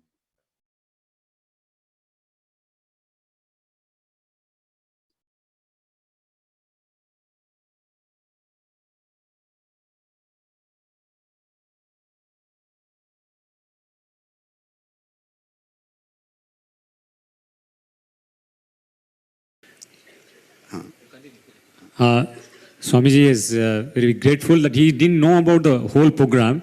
He first learned about the Kalpataru Darshan with the hoardings which was put outside, and that's how he know about. He didn't know the structure of the program, but he's so wondered and so blessed that here Swamiji is turning Jiva into Shiva. The whole experience is happening here. For that, he is really thinking so great.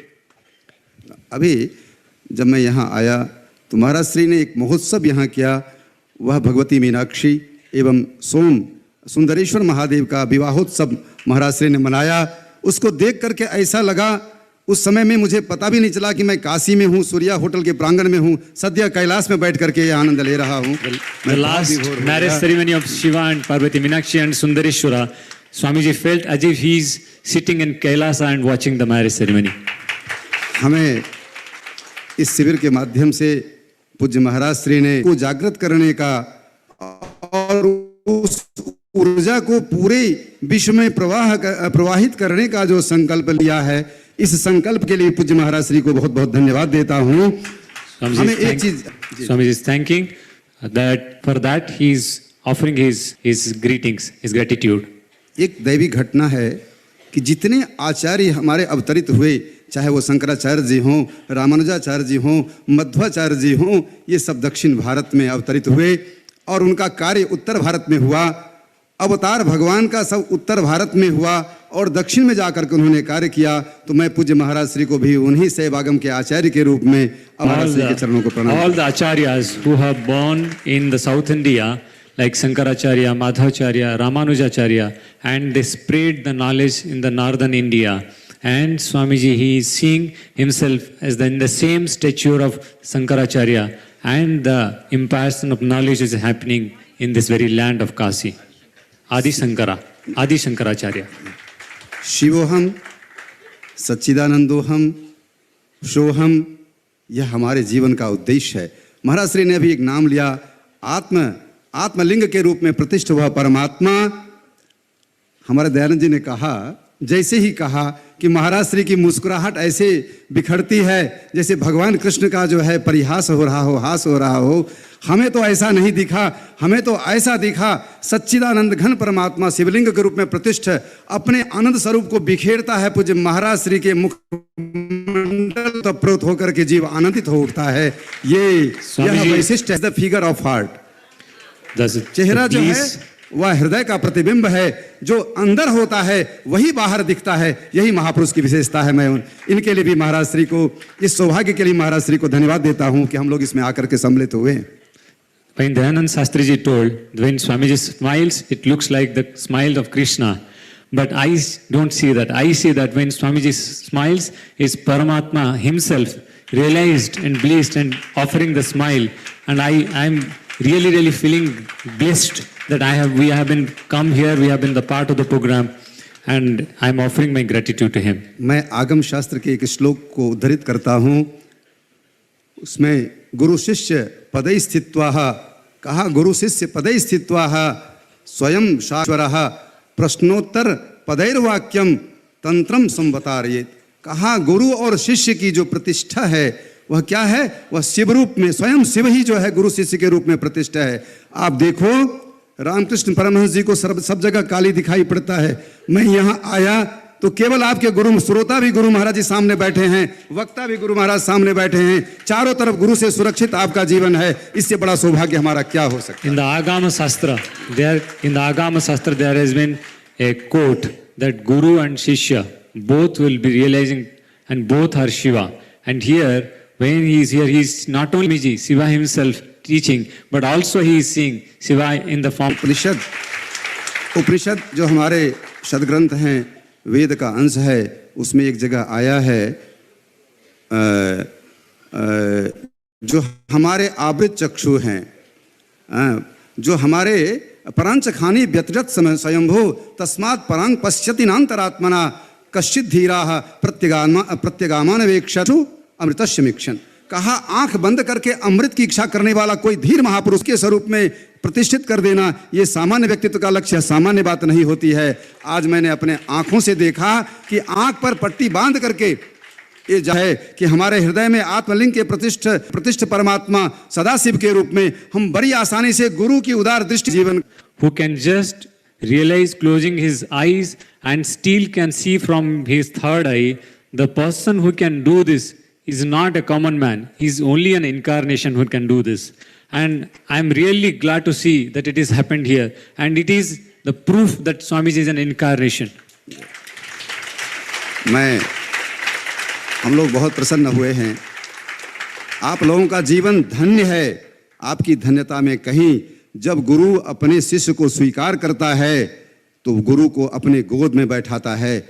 अगर आप पीछे मुड़ के देखो तो गुरुजी दिखाई पड़ रहे हैं, आगे देखो तो गुरुजी दिखाई पड़ रहे हैं, चारों तरफ आपके गुरुजी बैठ करके आपका संरक्षण करते हैं, संपोषण करते हैं। यही गुरु पद का महत्व है। इसके लिए भी पूज्य महाराज श्री को मेरी बधाई। You are blessed that you are the disciple of Swamiji, and when in this particular place, not only Swamiji is revealing himself as Shiva, but when you are also revealing as Swamiji. All around Swamiji is there, all around Shiva is there. मुझे शब्द नहीं मिलते हैं। जब भाव दिमाग पे हावी होता है तो शब्द नहीं मिलते हैं। मैं महाराज श्री को देख करके इतना आत्मविभोर हो रहा हूँ, प्रसन्न हो रहा हूँ। इस कार्यक्रम को देख के इतना प्रसन्न हो रहा हूँ कि मेरे इस पास कहने के लिए कोई शब्द नहीं है। लेकिन मैं इतना कह सकता हूँ कि यह सामान्य महापुरुष की कृति नहीं है, एक महान व्यक्तित्व की कृति है। यह साम्राज्य जो है उस महापुरुष का है कि आपको सुंदर दिशा मिलेगी, सुंदर दृष्टि मिलेगी और ये उदाहरण हो जाएगा। इतना कहते हुए मैं यहाँ साधना शिविर में पधारने की वजह के लिए बधाई देता हूँ। पूज्य महाराज श्री के आश्रय में आने के लिए बधाई देता हूँ। और सबसे ज़्यादा बधाई तो मैं इस होटल के मालिक को देता हूँ, जो सूर्या होटल के मालिक हैं, कि इतने बड़े बड़े महापुरुष आकर के इतना बड़ा आयोजन, इतना बड़ा यज्ञ, इतना बड़ा, यह ऋषि का गुरुकुल कभी रहा होगा, नहीं तो इतने महापुरुष आकर के इतना बड़ा आयोजन यहाँ संपन्न नहीं करते। मैं इस होटल के मालिक साहब को भी बधाई देता हूँ कि इन्होंने जो है इतना बड़ा सत्कर्म किया है कि होटल के अंदर इतने बड़े महापुरुष, इतने बड़े महात्मा सब आकर के जो है साधना का अनुसंधान करते हैं, अपने जीवन का अनुसंधान करते हैं। इतना कहते हुए भी मैं अपने वाणी को विराम देना चाहता हूँ और बधाई देना चाहता हूँ कि मीनाक्षी मंदिर जो विवाह उत्सव हुआ है, भगवती पराम्बा मीनाक्षी मंदिर अधिकारी के रूप में पूज्य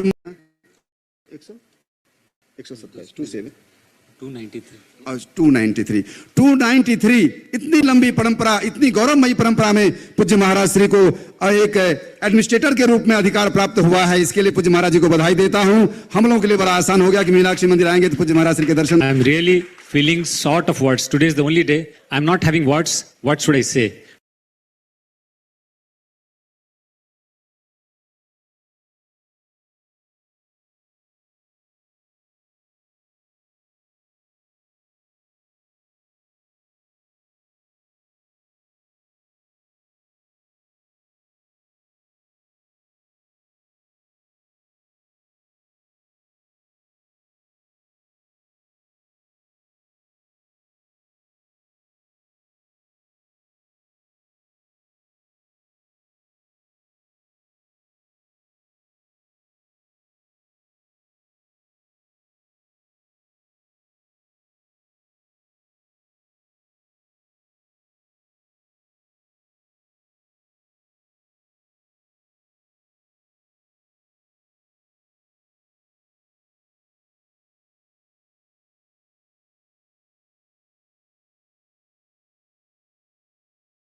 Yes. Sorry about the technical glitch. So now let us see a few leelas of the avatar. We just saw a few heads of mud and enlightened beings and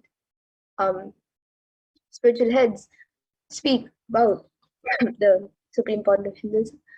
So now let us see the leelas of the avatar himself, Paramashiva. The supreme point of Hinduism is continuing to heal and attend to people, walking them out of deadly diseases and healing relationships, giving breakthroughs in career, blessing them with boons and manifesting wealth.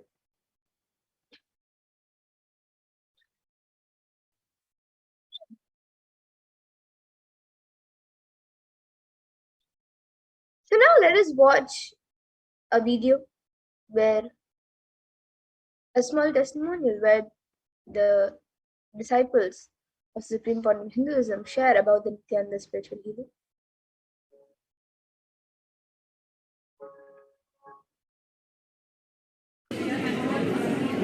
Nithyananda, we welcome all of you to our YouTube channel. As you know, we have created this YouTube channel to talk about our spiritual master, the Avatar Paramashivoham Nithyananda, who has his Adinam in Biridi, Bengaluru, India. And both of us are Adinavasi here, so it's like more than one and a half months this Adinam and enjoying our Adinavasi life. Today our topic will be on Nithyananda spiritual healing imaging. That one of the initiation is called spiritual. So what is spiritual healing? It's healing done with the third eye. So once Swamiji awaken your third eye, your Anga chakra, which is right here, you can even do spiritual healing. You heal a person with you using your third eye. So Swamiji normally gave you as a bamboo, or you even can do a healing with an Atmalinga. So when you do healing with the third eye, there is no karmic exchange.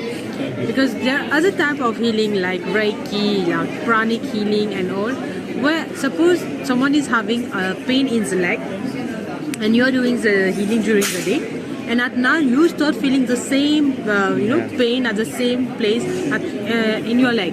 This is when there is pranic exchange.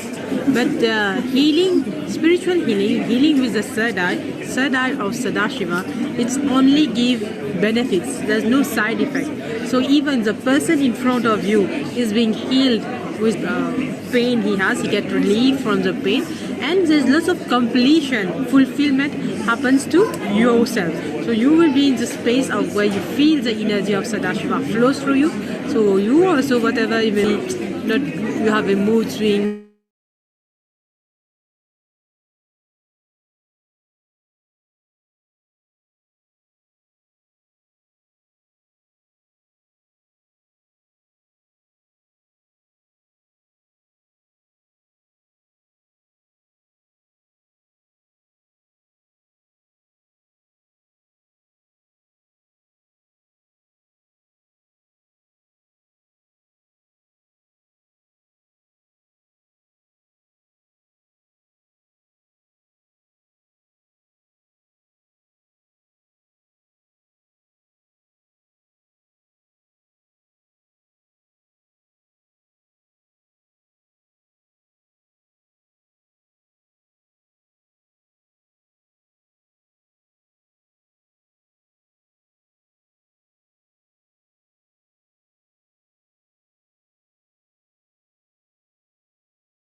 Yes, we're sorry about the technical glitch. So now we will be continuing to watch the video on where the